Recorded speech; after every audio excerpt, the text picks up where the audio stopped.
to Talk the Kēki, not in Iran.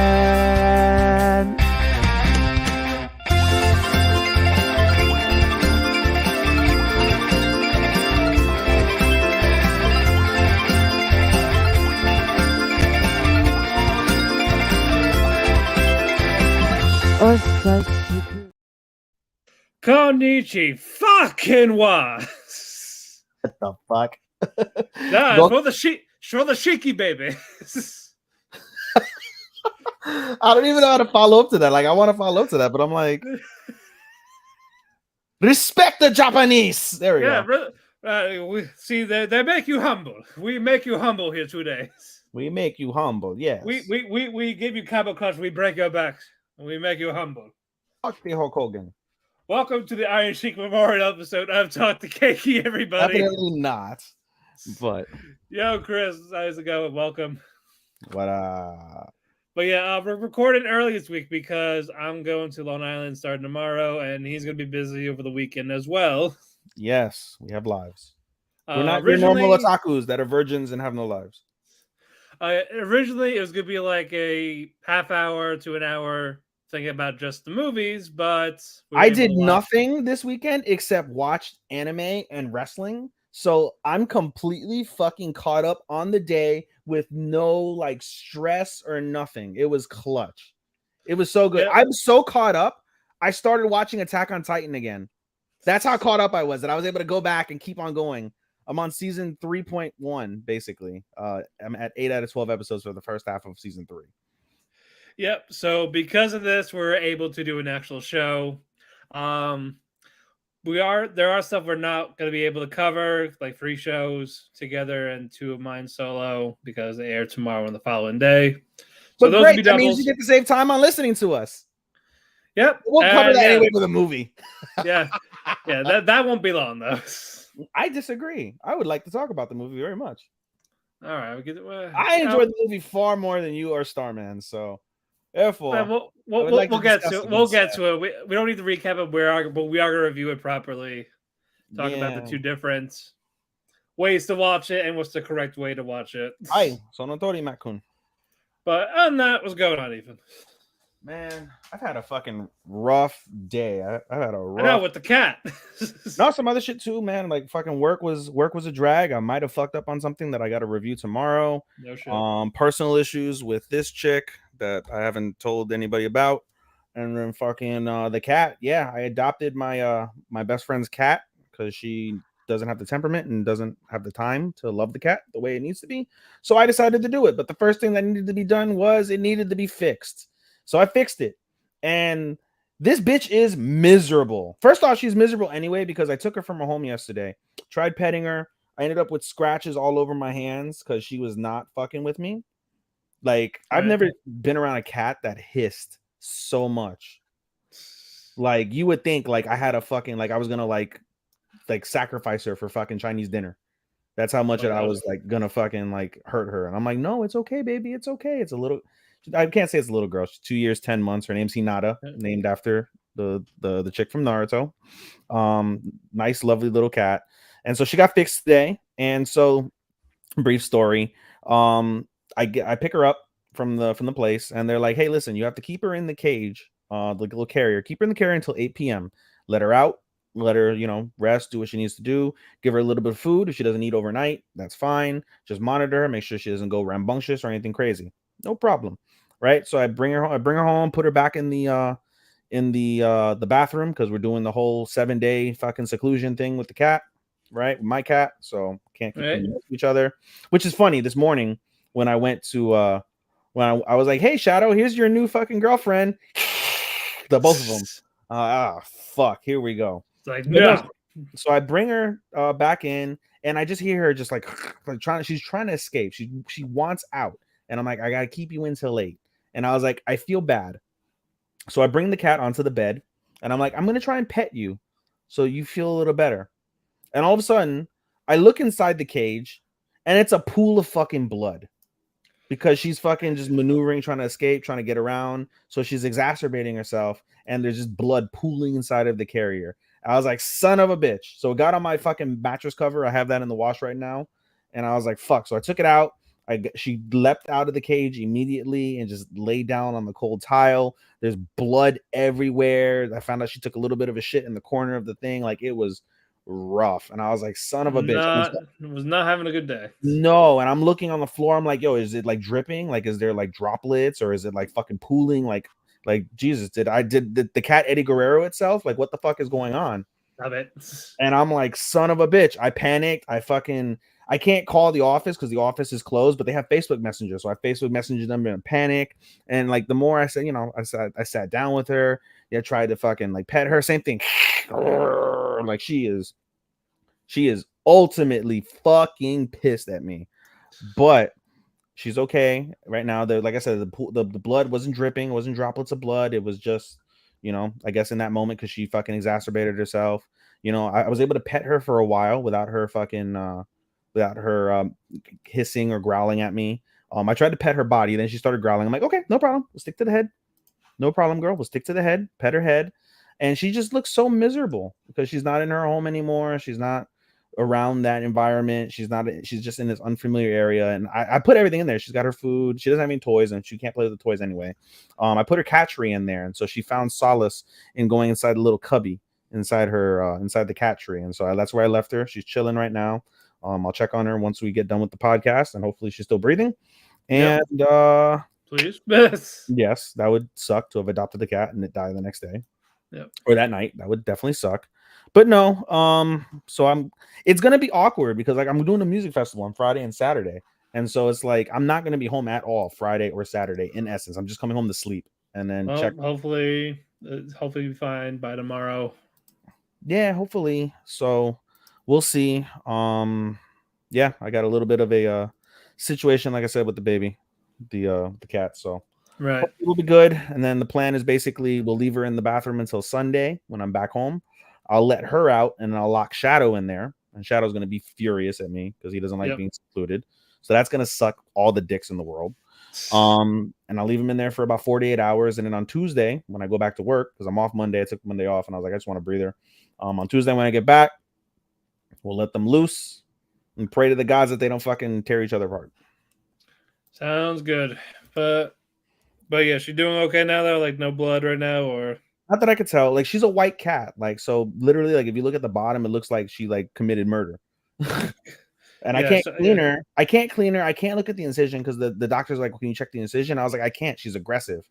Like I'm gonna lose my hand if I try to flip her over. Like it is not happening.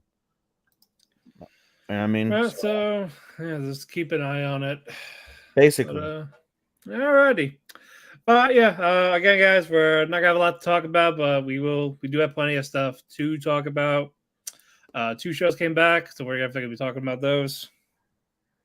So indeed. And I got 2 finales next week. So ooh la la. I have one. That'll be 2. And we have one together. We have one, and then Rank of the Kings will end also. So yeah, perfect. Yep, so I have 2 less shows to watch. That's fucking tits. That'll make it a little bit easy. And then we'll have Demon Slayer after that.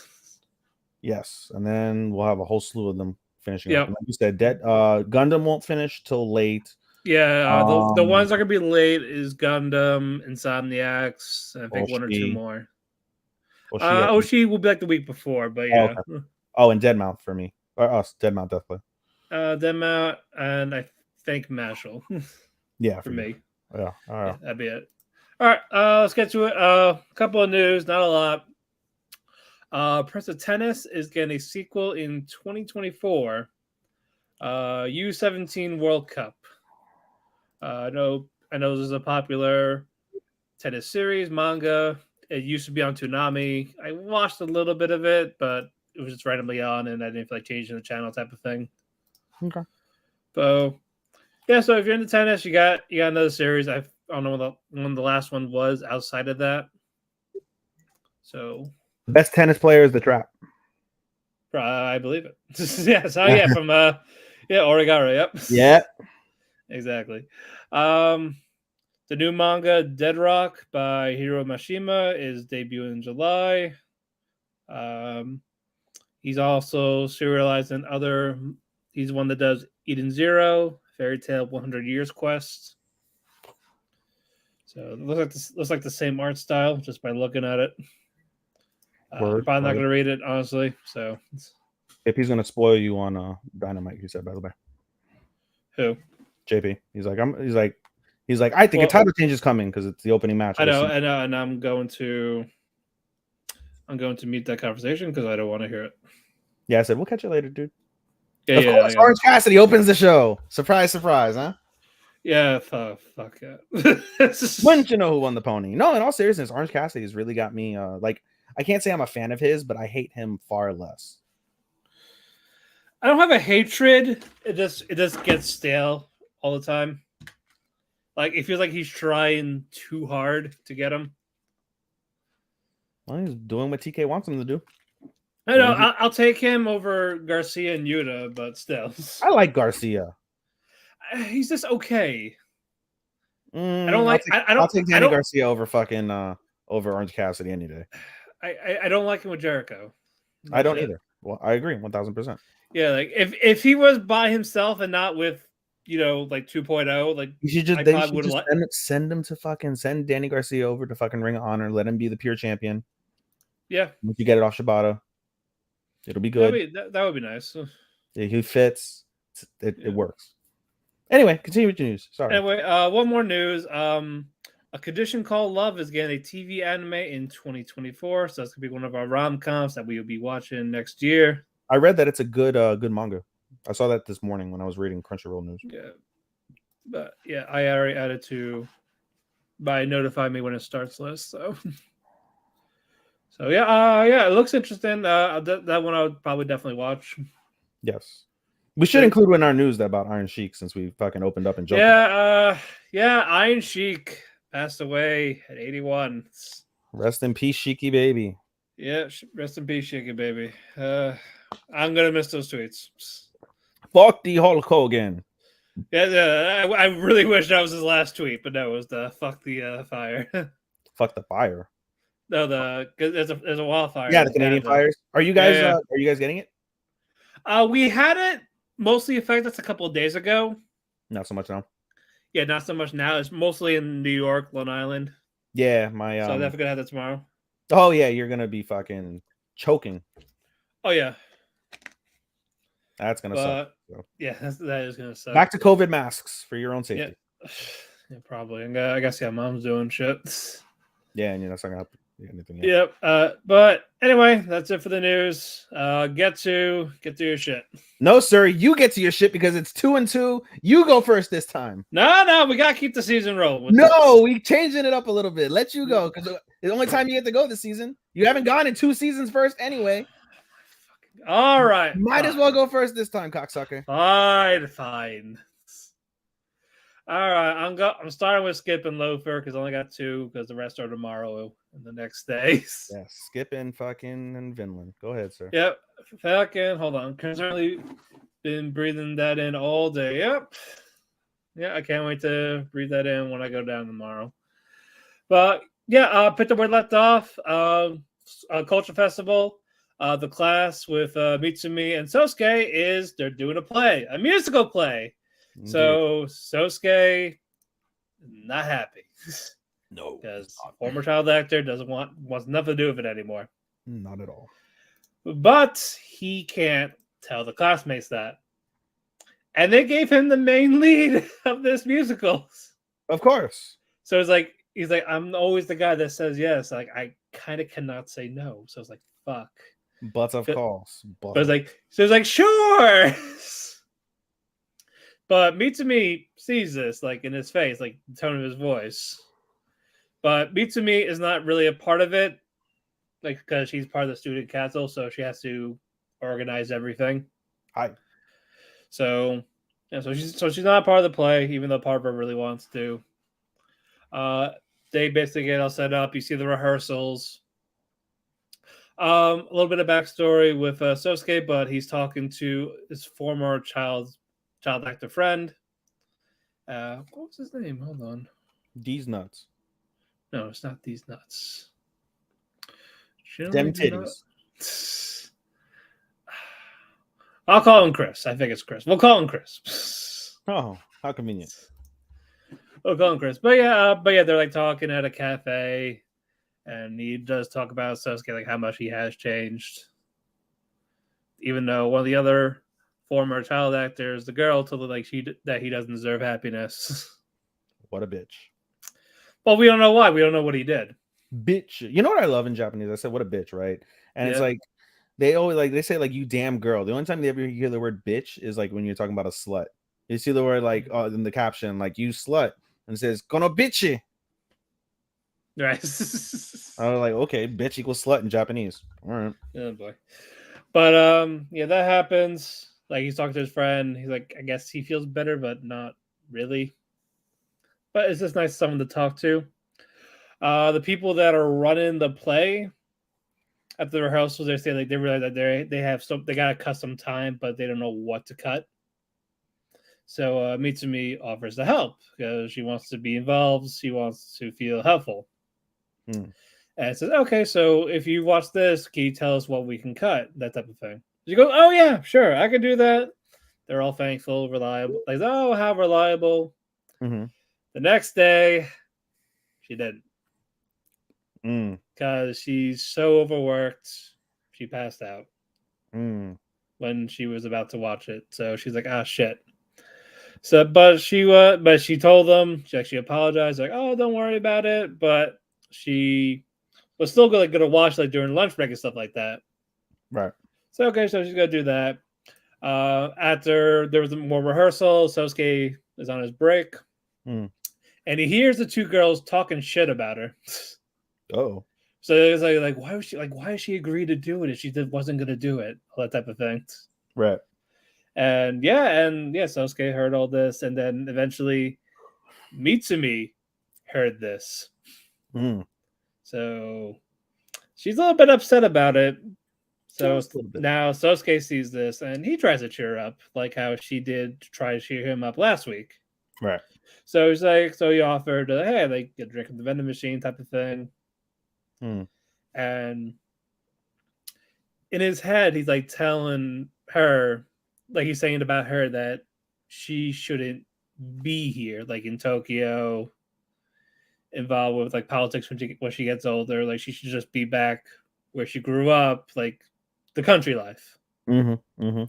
It's like because of how people can be in the city, Mm-hmm. and he like thinks that she can't handle it. Mm-hmm. Like he's like thinking, he's thinking about her. It's just how he's saying it. Right. But so while it's going, he's like trying to cheer her up, and she talks about how she did watch the video eventually, so she knows what. Because that's fake. When she was about to go to them before they were Mm-hmm. talking shit about her, she had the phone like, "All right, I'm ready to talk about." Right, that's right, Star Man. What's up, Star Man? What's up, Star? But yeah, this is where to me, she hears them talking shit. It's like, oh, I see. Not Well, over. okay, I guess fuck me, but Oh yeah, that'll happen. basically, yeah. Oh yeah. But Oh, shut up. fuck me But like a paralegal, pal. no paralegals. No illegal paralegal, pal. So, but yeah, so Sosuke talks to Mitsumi. He's like, hey, so you want to practice singing and dancing with me, type of thing. No. Like rehearse with me, basically. And Mitsumi, yeah, she's not a great singer, but they do it anyway. She doesn't know all the lines of it, but she's like trying her best. She got the first part. She's like, oh, something, stuff like that. I tried to match the tone at least, but they were laughing it off. Oh, Mitsumi felt better. And she looked before she's about to go tell the girls, like, hey, I got the thing. I'm going to tell you what's up. Mm-hmm. She looked back, like, I like all this because basically, no matter how much I get knocked down, I always get back up. That's how I learn. That's how I grow. Yeah. I face everything head on. And that connected to Sosuke because that was how he was when he was younger. Before he's like this mopey, all about like hiding himself. Mm-hmm. And we get a little flashback with like the mom We don't know what happened. Like either they were in debt. I don't know if she had a pregnancy or something like that. Mm-hmm. Because again, the whole acting was his mom's idea, and like something during that like made them like disconnect a little Right. bit more. Right. And then we get a little flash forward a bit, like the counting down the days for the play. It's time for the show, which will be the next episode. And as it's about to end, you see Sosuke's mom at home, and she found the flyer about the play Oh. that he's in. Uh-oh. So I wonder what's going to happen with that. Hi, son. I've got the camcorder. No, I don't know if she's going to like make him not do it. I don't know. I'm it's going to be an interesting conversation when they do get to it. But overall, great episode. I love that Sosuke returned the favor of cheering up Mitsumi, and how Mitsumi is still optimistic about everything. And she did talk to the girls. She did give them the advice for the cut-in, and it did help. So all is well. Yeah. They just You know, in a way, that kind of reminds me of what we're going to talk about later with Insomniacs when Ganta talks about his father. And right. like Well, yeah, a we'll little get to bit of that. disconnect there. We'll get to it later, but that just reminded me of like, oh, there's a parallel somewhere to that. Alrighty. Now, the last one for me, Vinland. All right. This was another tremendous episode. Basically, it starts off with Torfin taking the hits. They're like 15, 16. Like Also, they jumped from 3 to 15. Okay. But I said, but like he only took the one hit last episode. This one's like it's like it's been going on, and Aner sees this. He really can't do anything. He can't step in.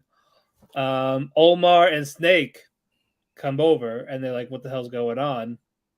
And they see Torfin taking the hits, and then Snake tries to jump in, but Aner like grabs it, like it stops, like, "No, don't! Like this is what he wants because he wants it always with King Canute." Mm-hmm. And Snake and Omar are like, "Why is he doing this for the farm? Like taking all these hits?" But Snake notices the reason why he's still standing because he's shifting his body as he takes the hits to not make it hurt as much. So it's not like a full impact. So that's why he's be able to still stand and take the hits. But he eventually got caught off guard when he saw Snake and he took a full direct hit from the punch. He's down. Torfin's down. Oof. He took 32 hits so far. So it looks like he's knocked out. And Aner, Snake, they went to go check up on him. While the guy's collecting the money from the bets, Torfin slowly gets up. And he's like, "Hey, I'm not done." He's like, "I got 68 more hits to go. You're hitting like a bitch." Oh. Like, he like call about it. Like people are waiting for me. So do not waste my time. Okay, Cody Rhodes. Yes. 68 more to go. Let's go. As he spits out the two teeth from getting punched in the face. And they get to the 90s, 97, 98, 99, 100. His face is all bruised. He's like you can hardly recognize him from all the beatings he took. Yeah. But everyone is just astonished. By God, King, he looks like his face is made of hamburger meat. Basically, yeah. They're like astonished that he took those 100 hits. The guy that was being I'm a real nigga, motherfucker. Basically, what? Yeah. What? Yeah, and then the guy apologized to Torfin. It's like, "I'm sorry I ever doubted you and all this." And he looked at him, was like, Torfin Master Race. He's like, what? He's like, "Why?" Oh, hell. Yeah, basically. And then Snake says, "Why didn't?" No, sorry, not Snake. Wolf. I thought you said Sting. I was like, "Oh, we're really going to wrestling track now." No. Wolf. He went out to Torfin. It's like, "I'll give you an always with the king, but why didn't you knock it down? Because you could have done it easily." And Torfin talked about, "I just met you guys. You guys are not my enemies." It's something that his father said. "I have no enemies." So why should I be killing people I do not know? And he's like talking about like how all this could have been handled peacefully, but you guys didn't even try because you relied on your swords right away. Mm-hmm. And it just everyone was just thinking about it. Even Omar, like it really connected to him, but the whole not having enemies and like how it could have been handled a different way, but people chose not to do it. So he eventually gets an audience with Canute. Canute's right there. They're finally reunited after 4 years. That's when we find out how long it's been since A whole season Donald 1 to Trump now. presidency. Yep, basically. Canute, they did a little bit of small talk. He talked about you must hate me for making you a slave when I did, Mm-hmm. and Topher talked about how much he learned just from being a slave, and he apologized for giving him the scar on Canute's face. Mm-hmm. And Wolf looked at him and was like, "That was him." Like, oh shit, Mm-hmm. like he did it. He got to the king. Mm-hmm. So Canute's like, "What do you want?" And then Topher says, "I want you to leave the farm." And Canute says, "No." Mm-hmm. It's like I have to be here. Like this is what I have to do. Like to show. Like he wants to show his strength. Mm-hmm. He believes he's the one that unites Vikings and all this for world peace. And if he has to destroy a few villages to get to happen, so be it. He's like talking about his speed, like he's like this god of the Vikings. Like he can make the waves stop with the sound of his voice. And he like had his arm out, like telling the waves to stop. But Mm-hmm. eventually does. Like, do you know who controls everything? It's God.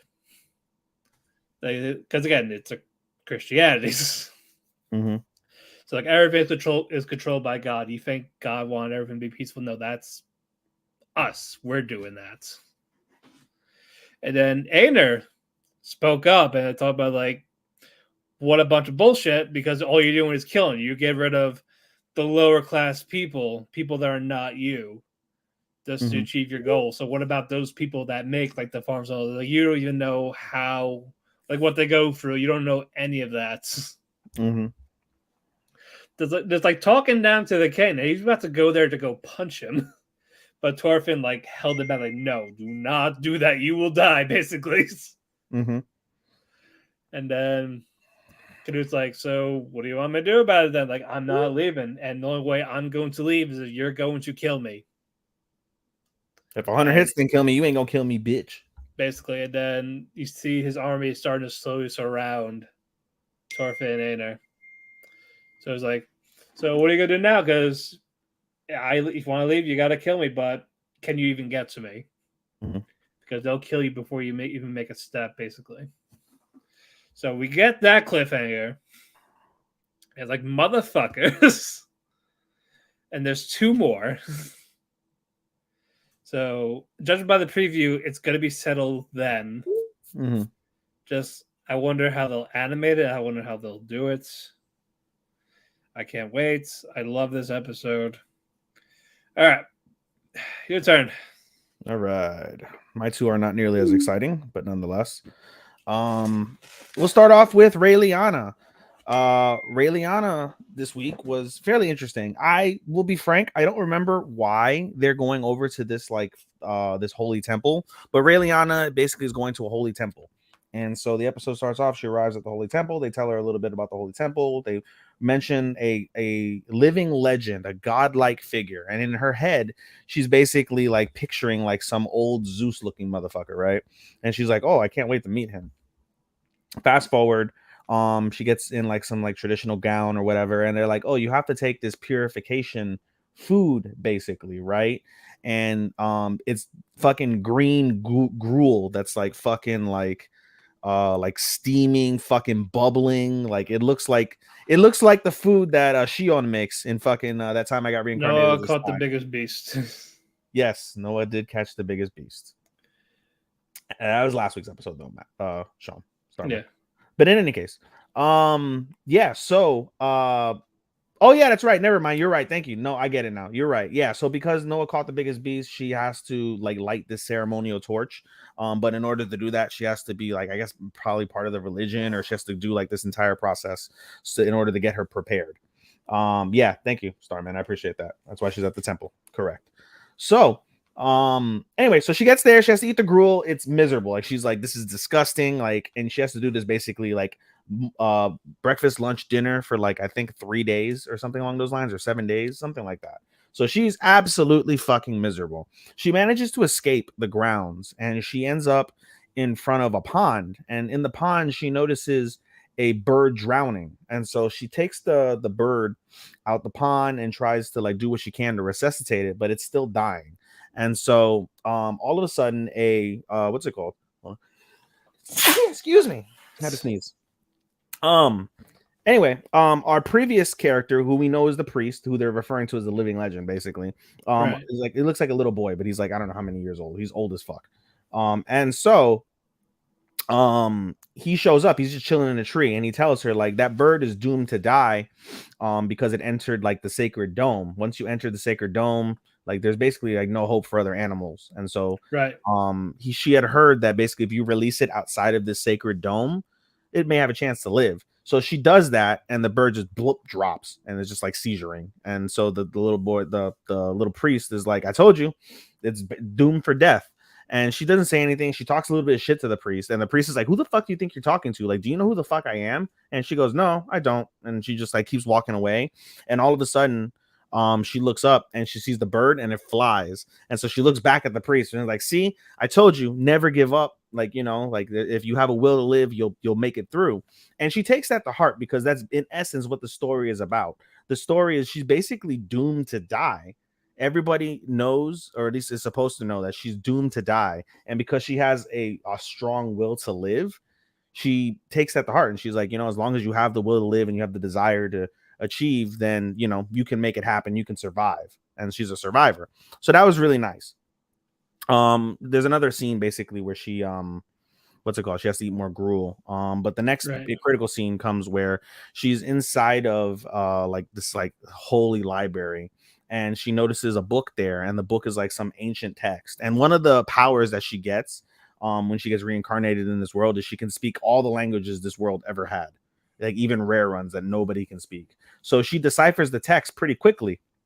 Later on, the little priest comes over and notices who the fuck deciphered this. Like at first, let me back up. At first, he's looking for the woman. He's looking for Raeliana because of the fact that she was insolent to him. Like she's like, oh, this fucking bitch. Like she's so insolent. Like I can't believe, like, you know, she treated me like she not knew who I am. Like, oh, this is ridiculous. I'm gonna you know, string her up.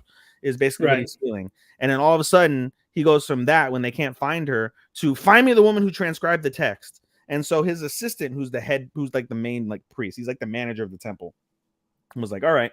So he does like this like spell, and out comes a beautiful golden butterfly. And basically it goes to try and find the person who did the text. Lo and behold, it's Raeliana.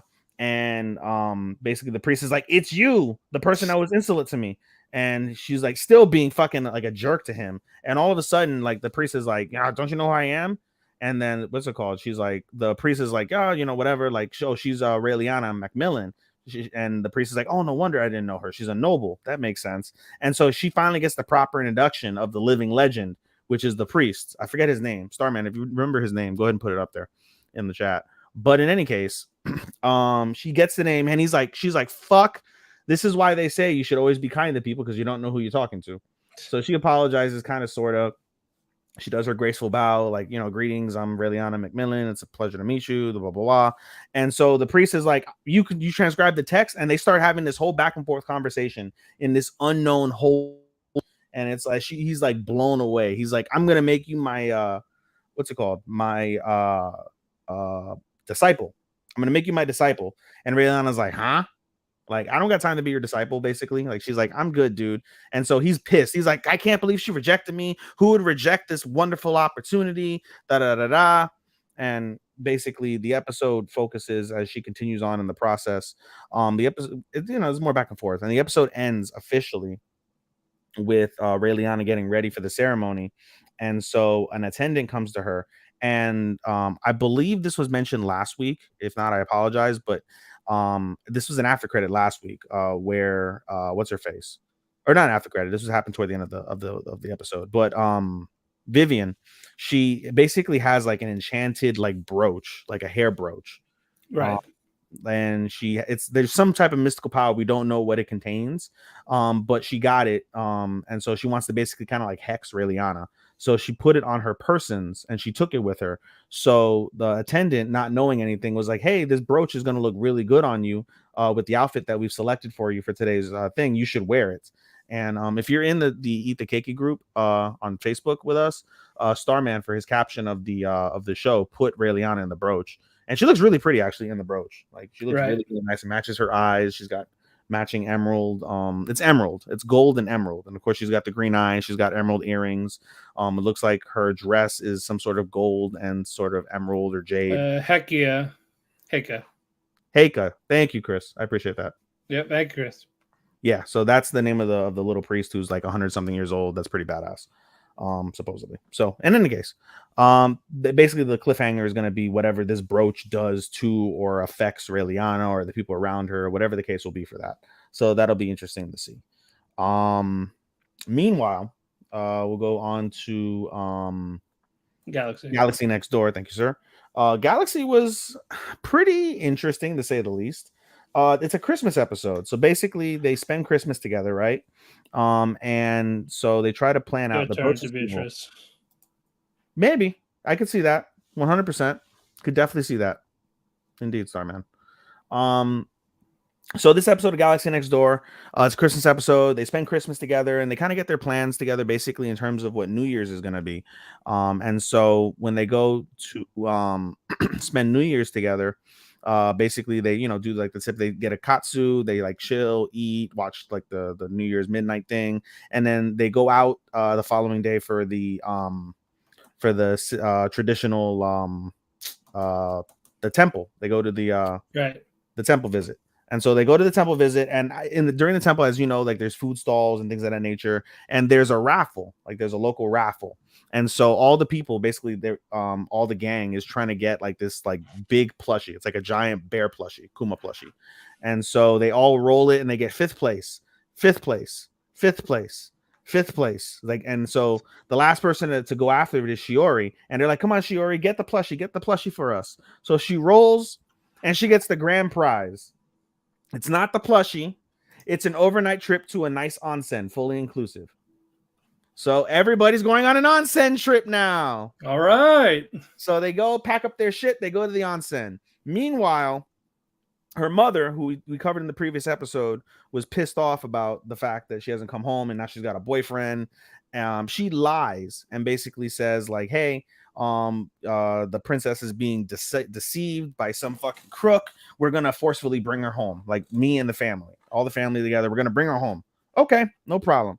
So they go home, and this weighs, regardless, the interaction weighs on Shiori and Ichiro, because of the fact that, like, Ichiro's like self-conscious. He's like, oh, I should have made a better impression. I let my emotions get the better of me. Shiori though loves it. She's like, I love that you stuck up for me. I love that like you feel so serious about me. Like, we're good. Like, don't worry about it.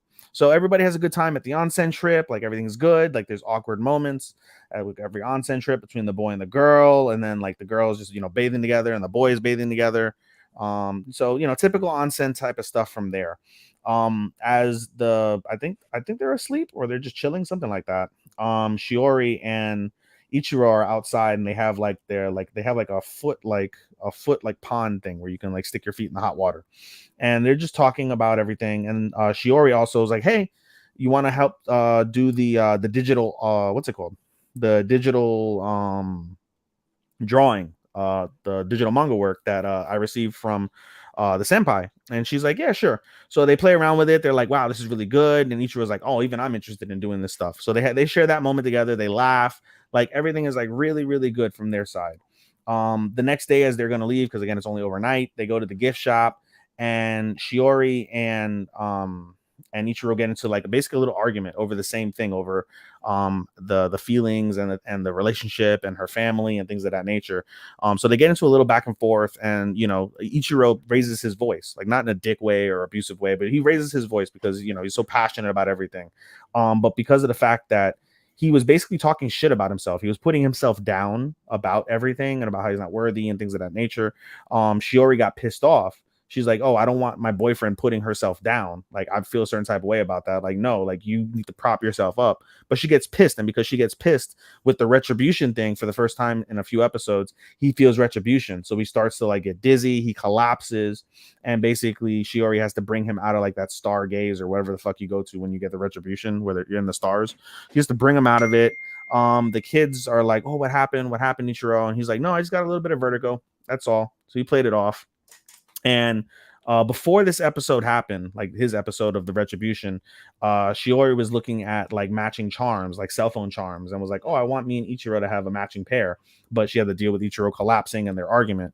So the kids, Machi and Fumio, got them a matching pair of phone charms, and they're like, oh, this is our gift to you for taking us, thank you. And they're like, oh, we got to go back and get something for ourselves, and they get the thing for themselves, and all's well that ends well there. The episode ends on a good cliffhanger, though. When they arrive home that night, everybody's happy, they're buzzing, like we had a good onsen trip, things are good. And when they arrive home, they're like, oh, the lights are on, we have guests. And they look outside, and Shiori's family is waiting for her, and Shiori's mom stands up and says, come on, Shiori, we're leaving now. Dun dun dun. Dun dun dun. So we'll see what happens on Saturday with that. So that was a pretty good cliffhanger, if I do say so myself. Alrighty. All right, we got 12 to talk about. Better than 16. Yep, better than 16. Let's get to Kubo, because we did miss last week by accident. Yeah, so we got to do 2 episodes. Yeah, this one won't. Previous week won't really take long. There's a couple of things, and we'll get to the main one. But second year of school starts. Junta looks for his classroom, and when he gets there, he looks at the seat arrangement. And who is next to him? Kubo! Yeah, turns out they're gonna be in the same class till they graduate. Mm-hmm. Because it never changes after second year. Yep. So they are stuck together. So this is surprising, but you know what? They're both happy. Mm-hmm. Of course, they had to talk about who's doing clubs, basically. Mm-hmm. And Nagisa volunteers Junta for the environmental club, because he did it last year. And his flowers came out really pretty. Yeah. And like, nobody noticed. It's interesting. They thought it was a ghost. Yeah, they thought it was a ghost. Like, who's attending these? But like, she used to watch him like in the background. Like, he worked really hard, and his flowers always came out pretty. And even though nobody recognized him, he still took satisfaction in people looking at his flowers and appreciating them because of the work that he put in, and because they are very pretty. So she wanted to be part of that. Yeah, and we find out there was also someone else that was a part of that, and that's introduced another character, Yuma Pseudo. Yeah, Pseudo-kun. And he is not a green thumb. All of his shit died. Not through lack of trying. Yep. He tried. It's just he doesn't have a green thumb. He doesn't have the knack for it, yeah. Yeah, and that's totally fine. He's the type of guy that gets lost. Like, he's like zones out a lot, but he seems like a cool character. He's not like a he does, yeah, like that. He's just chill. But yeah, this leads to slowly Junta making a friend. Mm-hmm. So yeah, they were talking. I believe was in a science class. They're all of them were talking. Yep. Like Yuma, Junta, Nagisa. Yep. And Pseudo forgets his eraser. Yes. He forgets an eraser, and of course, because Junta doesn't want to be what's it called? Like a pester. He's got 5. Yep. Kubo sees this and knows this, and does a little bit of matchmaking between Pseudo and Junta. Yep.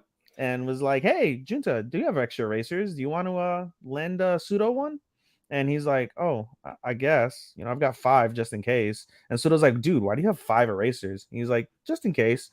And he's like, and he starts laughing. And he's like, you're odd. And he's like, oh, he's like, thanks. But he's like, I've been meaning to talk to you for a while. Like, we were in the environmental class, but we didn't, really talk. But like, like, you're cool, basically. So yeah, but it gets a nice little thing, and then eventually Nagisa and Junta, they're walking together. Yeah. And then she's like, oh, so you found someone else? Like, yeah, so there's another person I like talking to. Yeah. And that caught her off guard. She's like, yeah, I'll be right back. Yeah, she left something in class, and she goes around the corner, and she's like, he enjoys talking to me. There's like, that was cute. Like that caught me off guard. That was really cute. Yeah, and eventually brought up that she asked if they were friends. Yeah, as they're walking. No, well, you skipped the part that's really hard to kind of describe, but is still critical. So I'll try to think like. basically, no. So basically, Junta's walking home that day, and he's thirsty, and he wants to try this new like lemon type of juice. All right, that's right. That did And happen. yeah, and Kubo comes up behind him like, "Found you!" But because she like touched him or like kind of like gently pushed him, he ended up pushing water, which is what he Yeah, he normally pushed gets. the wrong drink. Yep. And he's like, "I really wanted the lemon juice," and she's like, "Oh, I'm sorry," like And they started talking about the juice, and then she made an interesting correlation. She's like, "If you were to be any type of drink, what would you be?" And he goes like, "I'd be water because it's basic and it's useful and everybody could use water, right?" And she's like, "Okay, that makes sense." She's like, "I see you more as like, oh no, I'm sorry. He chose the lemon juice. My bad." That's And it. Because he wanted to try the mango, whatever it it is. was the lemon juice. Yeah, it was some sort of lemon juice. So he chose the lemon juice because he wanted to try the lemon juice because he wasn't thinking too far into it. It's Kubo that said, "I see you more as water," and so Junta's like, "Water, like that's basic as fuck." And Kubo's like, "No, like again, like water is used. Is in everything. It can be in carbonation. It could be in like juice. Like water is an essential part of drinks, of taste, and I find that you can be that way."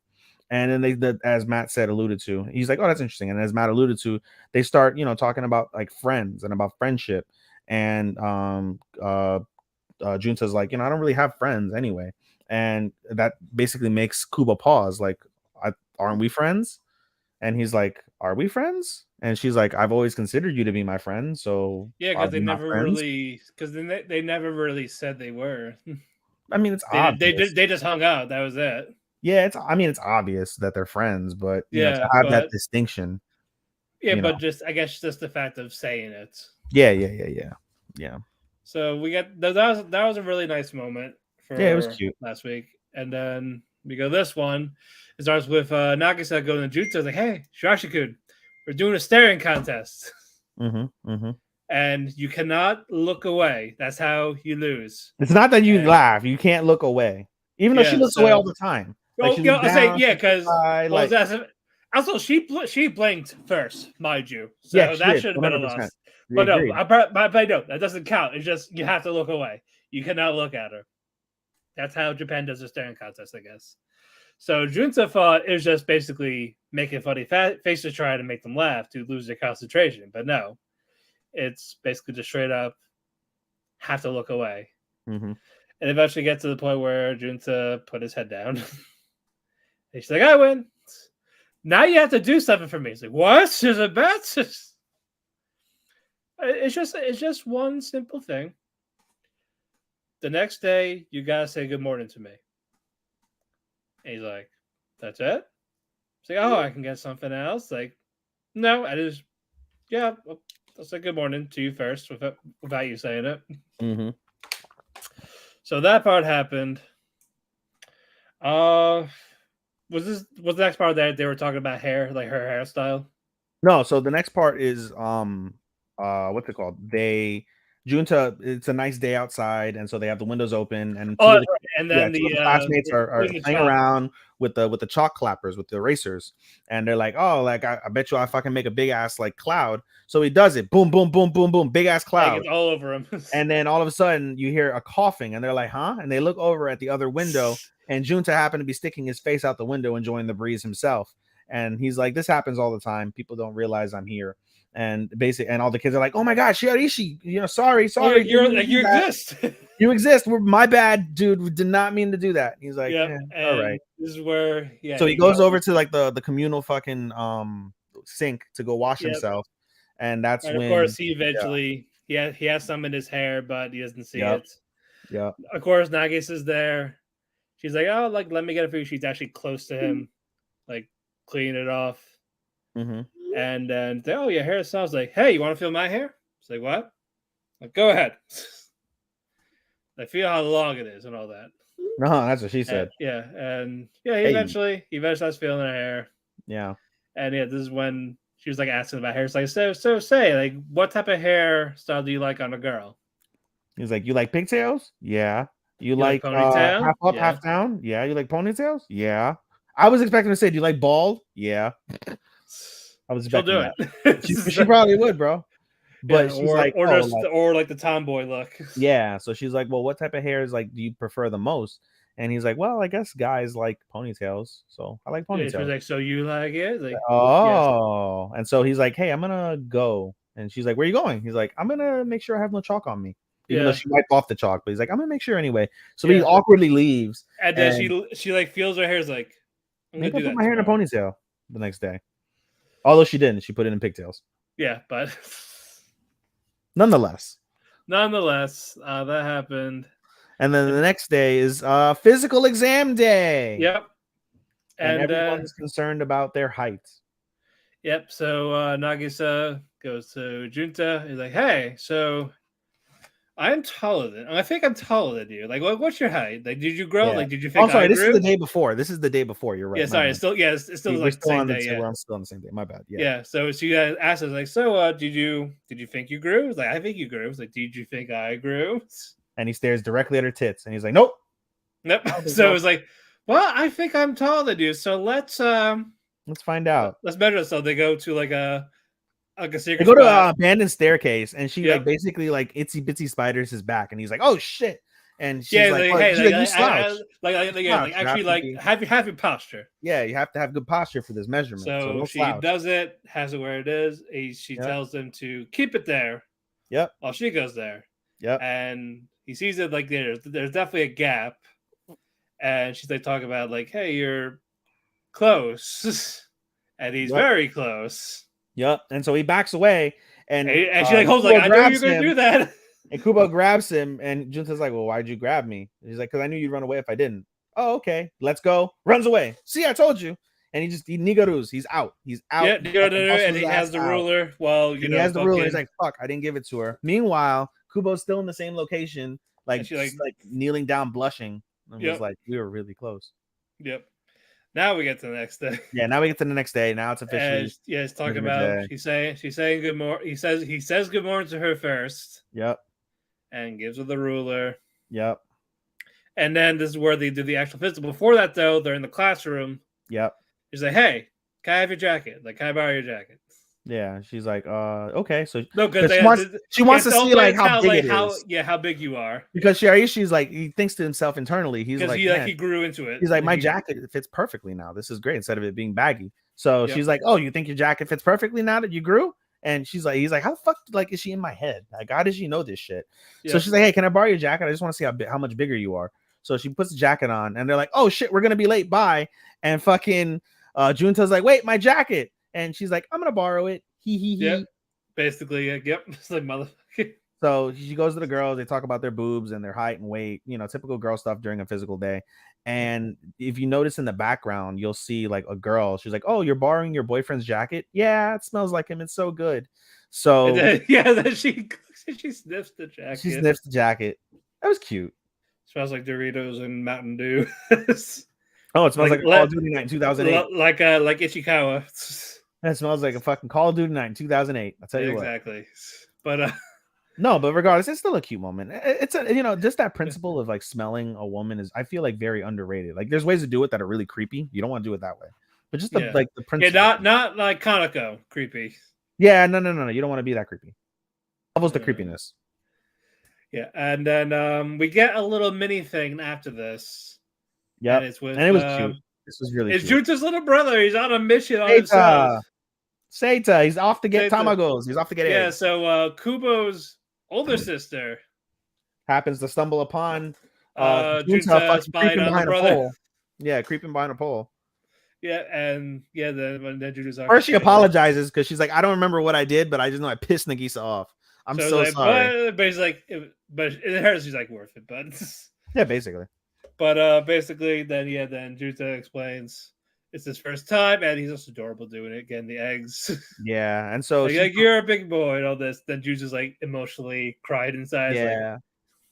But then Akita tells tells Junta the same story about how what happened when I was the same way when Nagisa got her eggs, and she got the eggs and she tripped and she broke all the eggs. So she returned home with the broken eggs and starts like bawling, crying. So like, I had a comment down said, we're gonna use them all right now to make this big giant omurice. Yes, and she's like, and I pet her head to calm her down. And then she makes the hint like, if she ever cries, Pet her Pet head. her head. In general, just pet her head. Yeah, and she's like, she likes it, and she's like, no, but seriously, kid, if she ever does cry in front of you for whatever reason, I'm counting on you to pet her head. Yeah. And he's like, that's a big responsibility. And she's like, nah, you got this, bro. Yeah, and then she goes home. Yep. Then, of course, starts teasing Nagisa, makes a giant omurice, Yep. petting her head. Yep.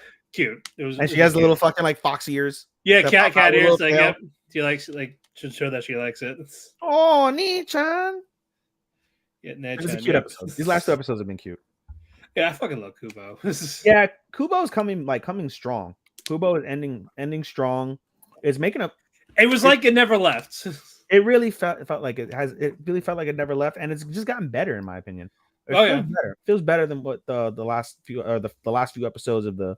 But even when it ended on a good like cliffhanger at that time. I think if I recall correctly. So, yeah, I got. Is this making a push in your top 10?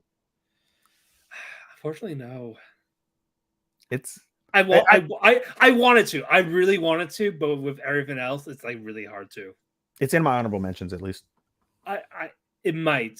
It depends on. I think I'm confident it's in my honorable mention somewhere. It might be. It also depends on how Yuri ends too. It depends on how they both go. So far, I've got Yuri in my like upper top 10 somewhere. I don't know where. I do not.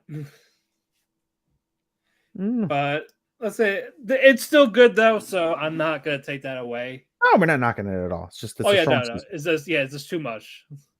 If we did a 5 mentions, then yes, but we're not. No, we're not doing that. Yeah, we're not. We're not gonna make an extension for a season. No, not at all. We'll be here for 5 hours again. Exactly. Moving on. Dead Mount Death Play. Decent episode. We finally get stuff though. Yeah, we are. A lot more people near the end, but we're finally getting stuff. Yeah.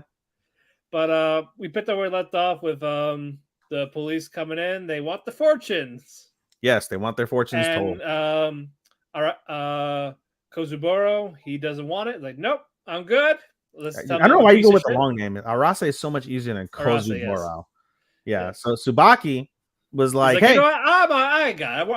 I'm down with the shits. Let's do it. Person's like, we're off break, so who gives a fuck? We're not gonna do anything. We're not gonna question you. Like, we just want to talk to you. Yeah, just have a friendly chat. Basically. So yeah, Tsubaki, he gets a front. Yep. Polka is starting to read him his fortune. Yep. But he's drawing something. Yep. He has the mysterious ghost drawing something. Yeah, the pen, yep. And they're like, and he says, like, this symbol means something to you. And he shows the symbol. And he just Tsubaki flips. He slams it down. Like, where'd you get that? How the fuck do you know about this? And he's like, I don't know. I just have this thing. Everyone was caught off guard. Like, holy shit. Yeah, like the fuck did he do? But eventually he calms down. He's like, pays him his money. Yeah, he's like, I'm sorry. Here's your money. It's more money than what the normal stare is. And he's like, I can't accept this money. He's like, I wrinkled your shirt, kid. Here, take the money. Just take it. Yeah. So yeah, they're shocked about the money, and of course the corpse god is like talking to the pen, like, yeah. Oh no, he tells them the corpse god. He's like, thank you, Shinamoyo Polka, and he's like, Kabane Shinden, and they're like, Nani? And he's like, I didn't read your fortune. Polka didn't read your fortune. The corpse god read your fortune, and Tsubaki's like, that's a stupid name. He's like, you should get a better name. He's like, that name makes you sound like a troublemaker. Yeah. And Polka's like, really? Okay. Yeah, he had that face like, I'm a troublemaker. Yeah, for real. Like, huh? Yeah, but you see, I like how it works though. Basically, with Takumi just giving him the information about him like through the ear while she writes stuff down. Yeah, no, it's a good thing. It's a good scam. Well, sorry, not with the earpiece, but like he sees what he sees with the eye, fucking mystical eye that he has with his. That's a good combo. That'll definitely. Also, Misaki looks great in that outfit. Oh God, yes. Yeah. It's hard for me to really like that type of like thing because my mom was a belly dancer before she had me. So like, she has the whole like fucking Star Wars Carrie look, and I'm just from the Jabba the Hutt type of. Yeah, that's how my dad met her. Oh, okay. Was like through belly dancing, so it's like I can't appreciate it the same way. Gotcha. For obvious reasons, she does look fine as shit. You're right. So I was like, damn, fuck. Biddies. Exactly. Biddies and the thighs. Yep. But Yes. we get like two different things. First on that guy's side, they're like talking to the pens, like, so what you How like? did How you do you know deliver that that? symbol? Like that pissed him off. Like And what you was that? find out like apparently before it died, knew him or knew someone that he knew. Something like that. And then we cut Yeah. over to Tsubaki talking to Chelsea, and he's like, First, Arcee talks to him during like a sit down, like they're like having "Oh lunch, yeah, something like yeah, that. yeah." There's Like, that. so, you want? He's like, I'm not gonna beat around the bush. What the fuck? Yeah, yeah, yeah. And he's like, all right, fine. Like I'll tell you later, like We're type of also thing. forgetting that our trap is still spying. Yes, he's still spying. He's I still forget his spying on name. them. He's like, is this why he wanted me to watch it? Type of thing. Like Jayu is still thinking for himself, even though Yeah. his whole job is watch over her and just keep an eye on him. Like, don't do anything. Well, he's overreaching in his power, but it's still within his own like desire, not because Yeah. of anything in particular, which I is yeah, all right. I think it's more morbid curiosity at this point. No, I don't think it's more curiosity. I think it's a twisted obsession. He has a twisted obsession with the father. And so he wants to like please him because of the fact that like he took pity on him and gave him new Yeah. life with the prosthetics. Yeah, so just listen to what the fuck it says and don't do anything. Just watch him. Don't like try to No, I jump got in. because well, like I said, he's got the creepy obsession because he's like, oh, he's no son, Polka's no son, I'm his real son.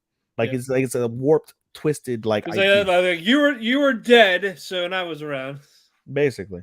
So he's spying around, and then now we cut to Chelsea and Tsubaki, and basically, long story short, from their interaction, we find out that literally they're the only two people that are supposed to know about this supposed symbol, and they know about this symbol through a close friend.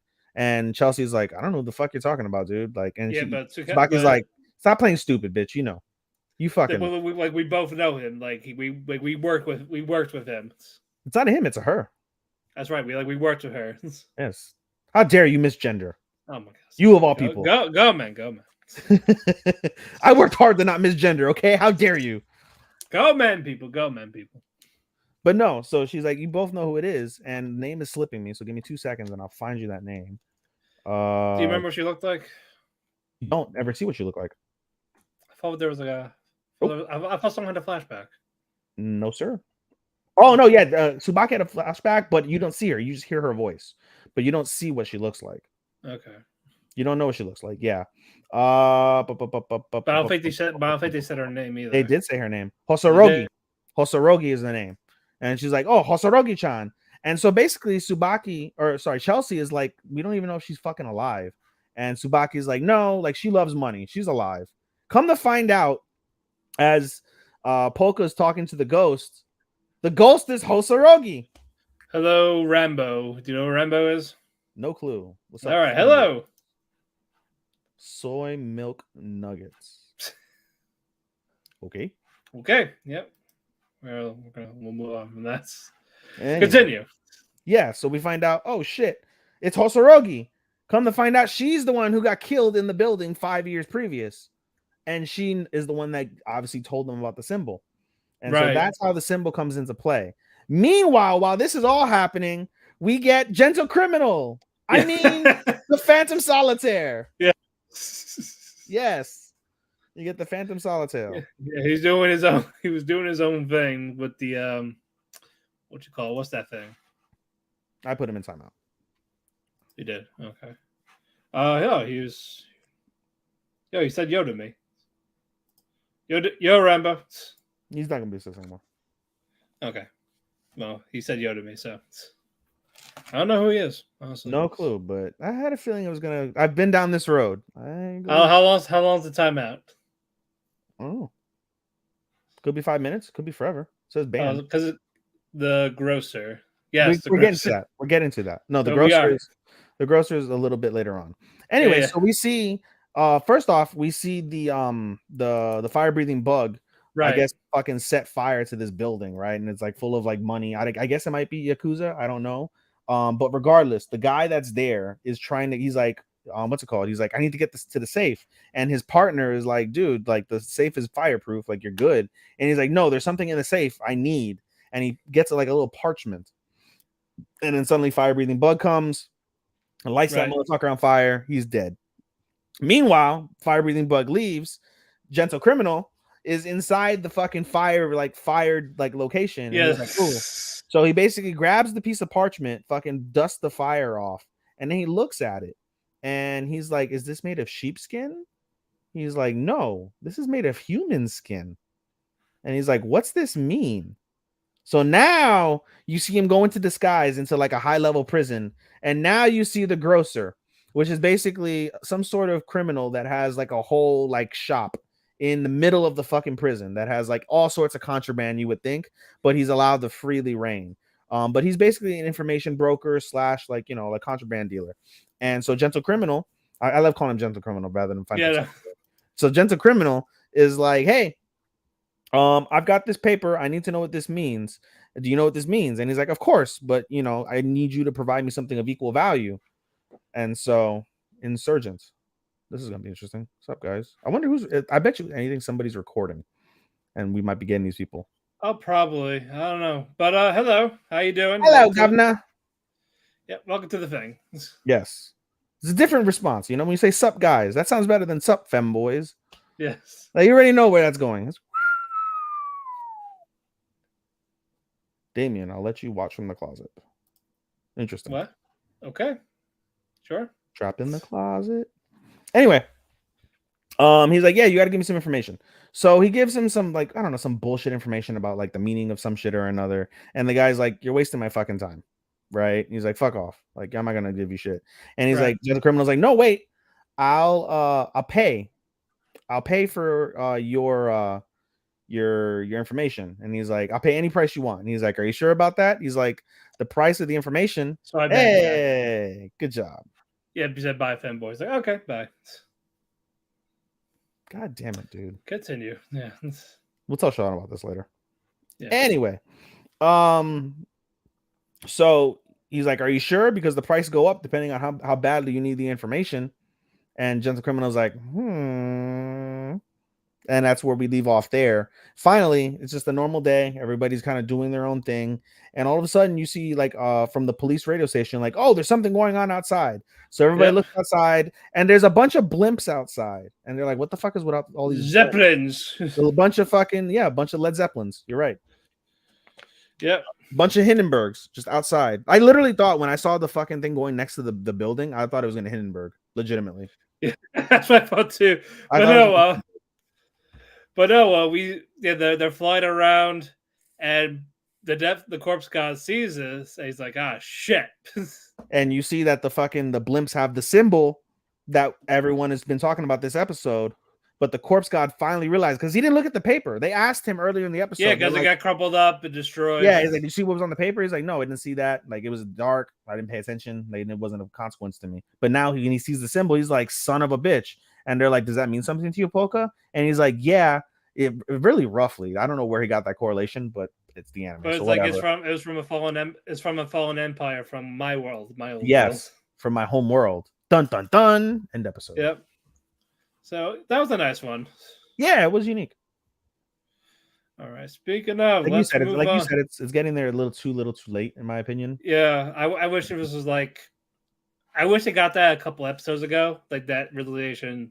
Well, a couple episodes wasn't the couple episodes. No, it was that was the fire. Well, that wasn't bad. Like it's. I think sure. I wanted to realize it during any other average. Literally, any other average season is probably would have made honorable mentions, but it's a big season, so it's not making. All right, moving on. Clueless first friend. Cute, as always. Yeah, that's just it. It's just you're always gonna get cute. It's like, hey, it's cute. How to start off? Was it Nishimura giving Takeda the 40 clover as a bookmark? Yes, I think. Yep. And of course, the girls now are bullying, saying, like it's bad luck because the Green Reaper touched it. No, it's still the boys. It's the boys in this. Oh, it is the boys. It's the boys, yeah. Okay, it's both. Like, I want them to stop at this point. He was nice to her last week, and then this week, nah. It's annoying at this stage. Like, yo, come up with some new shit, dude. It should have stopped by now. Like they're fifth graders. They don't know fucking shit. They don't know shit until they don't know shit until their fucking dad or mom beats the shit out of them. But that doesn't happen in Japan. They're just like, all right. But it's just like It's never gonna work. Takada's always gonna counter, and they should know, like, oh, it's not working. It's gonna be unfazed now. I mean, I guess we should stop. That's the typical rule of bullying, right? Like if somebody's unfazed by your bullying, you stop bullying them. Like you only bully somebody to get a raise out of them. Yeah, so they're not acting. It's just, and what they're gonna hit a woman? No, No, it's not 1980s wrestling. exactly. Yeah, so Bring that'll back be 1980s wrestling. I'm just kidding. well, some of it, not all of it. But. That's funny. But in any case, yes. So 4-leaf clover, you shouldn't take that. It's cursed. Yay, it's cursed. I love having a cursed item. It's really rare. What do you mean? Yeah. Fuck. And we move on. Yeah, pretty much. Even Hino is like playing along with this act. Basically, they're like, all right, it's tired. Everybody at this age, except for the fucking boys and the 2 girls. And there's a reason why we say 2 this week. Yeah, because we'll get to that in a bit. But no. It doesn't happen right here, right? Or a little later. No, it happens a tiny bit later. Let me go back to my review real quick. I mainly, in my review, I kind of kept it very brief this week because I was like, it only focuses truly on 2 particular points, and the first point really revolves around Kasahara. So it kind of does, in essence, kind of happen. Basically, Nishimura goes over to Kasahara and was like, I think you're really cool. And she's like, what about me? Do you think like I'm cool? And this is after the 2 girls bully her, like, ew, it's Shinigami, Kiloi, like whatever, right? And the girl and Kasahara's like whatever about it. She's not saying anything, but she's not like saying anything. But she's like she's not defending her. Yeah, she's not agreeing with them either. So like, yeah, she's just actually like whatever. She's whatever. She's being a tsundere, and she's like slowly seeing like. Yeah, because like you said, not bad. Yeah, because Nishimura's like, I think you're so cool. Like, well, why do you think I'm cool? Like, oh, like the way you dress, it's really stylish. I think you look good in all the clothes and accessories you wear. And she's like, you're weird. Like she tells her, like, I think you're weird, but it still triggers in her head, like because of the fact, like even through all the bullying, like Nishimura still doesn't hate me, and I realize she's still trying to be nice. She's still trying to be nice, and she feels guilty of her own. Like, wow, I kept bullying this chick, and she's just a girl. Like she's not. She may not be special, but she's not like some fucking like freak of nature like we've made her out to be. The fuck. So she starts to really like have that like epiphany where she's gonna slow down until she stops eventually like making fun of her. They're not gonna be close friends, but they're not gonna be. Yeah. That was another thing we kind of skipped. Nishimura was talking about her dreams, and now the bullies are like, "Oh, the Grim Reaper was in my dreams. Like it means a curse." Oh yeah. And Takada's like, "Oh, like I went, like, oh, you were in my dreams, or what? Or he was, or for Takada, was it for her or no? I don't recall. She wasn't even there, but don't recall. That's why. That's when that was where Hina was playing along. Like, oh yeah, she was in my dream too. Yeah, it's all about tank tops. Tank tops. Yeah. The second half, I like the second half a little better. For sure. Basically, what's her name? Akane. It was like, oh no, Akane is no, the other one, Umi is like, hey, I heard you have a pretty cat. He's like, I love cats. I want to play with the cat. And he's like, stop it. You knew where I was going with that. I know, I'm like, stop it. It's 5th grade. But yeah, Nishimura's like, oh yeah, you want to come over and see us sometimes? Like, yeah. And then Taka's like, I want to come over. I never been to your house yet. So that's right. It's gonna be a good friend. Cat. So her father gets home from work and sees Nishimura cleaning up the house, and she's like, "Oh, what's going on?" She's like, "I just felt like tidying up," and he's like, "You wouldn't be happy to be bringing some friends over tomorrow, would you?" And she's like, "Yes, Father, I am." Oh, wonderful! Is it the boy? No, he didn't say that. He's just like, "I'm." I know. I just wanted to say, like, is it just him? Yeah, for real. No, like it's just 3 people. It's like, oh, okay. All right, it's a group date. Group date. Yep. Yeah, basically. It's a mixer. It's a 5th grade mixer in the home. But no, it is when you think about it. I know. But she's cleaning up. The dad's happy. She's very excited. And she's like, I want cake for all my friends. Yep. Right now. Yep, exactly. Like, I need to be a good host. I need to get cakes for them. I need to make them feel welcome to the home. Yes. So they go out and they get the cake. Chocolate cake, cheesecake, and something else. Yeah. Now she's ready. Until we go the next day. Takada wakes his sister up. He's so excited. I'm gonna go to Nishimura's house. Mom hang out with comes Nishimura. In, so like, about that. Not so fast. Chotomate. No. She's sick. She She's under the has the weather. fever. Yep. She has a bad So fever. She's fucking. I love Kuro. Kuro's right there, meow, rubbing herself because she's sick. And and father of the season goes to Akane's dad. oh yeah, 100%. for sure. 100%. Father of the season goes to Akane's dad. Like, oh, she's like, I feel so bad. Like, I let everybody down. And she's like, no, don't worry about it. We And, let all the kids know. yeah, and You then just rest. It's good to rest. It's okay. Just, do you need anything? Would you like me there's to? he goes you the next day type of thing. Yeah. So, but of course, that doesn't stop Takeda and friends, does it, Matt? Well, before that, yeah, she was crying to herself, like she felt really bad. Yeah. And she felt like she was having a fever dream. But as she like opens them, Takeda's right there.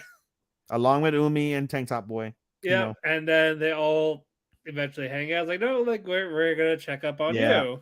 Yep. Hino gives Nishimura some what's it called? Some coupons to their family restaurant. Like, hey, have some ramen when you feel better. Come over. Stop by. And she's like, oh, thanks. And then everybody's leaving, like, all right, let's let her sleep. Okay, cool. It was nice seeing you and the cat. And then like you see the father outside looking out from the room. Oh, I didn't see that. Yeah, the father was like looking over, like he was like in the hallway, like I the tray. didn't see that. Yeah, so he had a smile on his face, like, oh, yeah, basically, like he let them in. Yeah, the real cute piece of the episode is as they're leaving, Nishimura grabs Takeda's hand and looks at him in the eyes like, and says, "Don't leave, stay with me. I feel so lonely." And even Takeda's taken aback. And Umi's like, holy shit, this is so fucking adorable. They're married. But it's like, all right, come on, you two. And even Hino's like, oh, all right, Takeda, get it. Yep. And so Takeda stays, hangs out a little bit more. And the next day, Nishimura wakes up and was like, wow, that was the best dream I ever had. And so she looks at her pillow and sees the coupons. Yep. And then she loses her shit. Nope. At first she gets out. She sees her dad.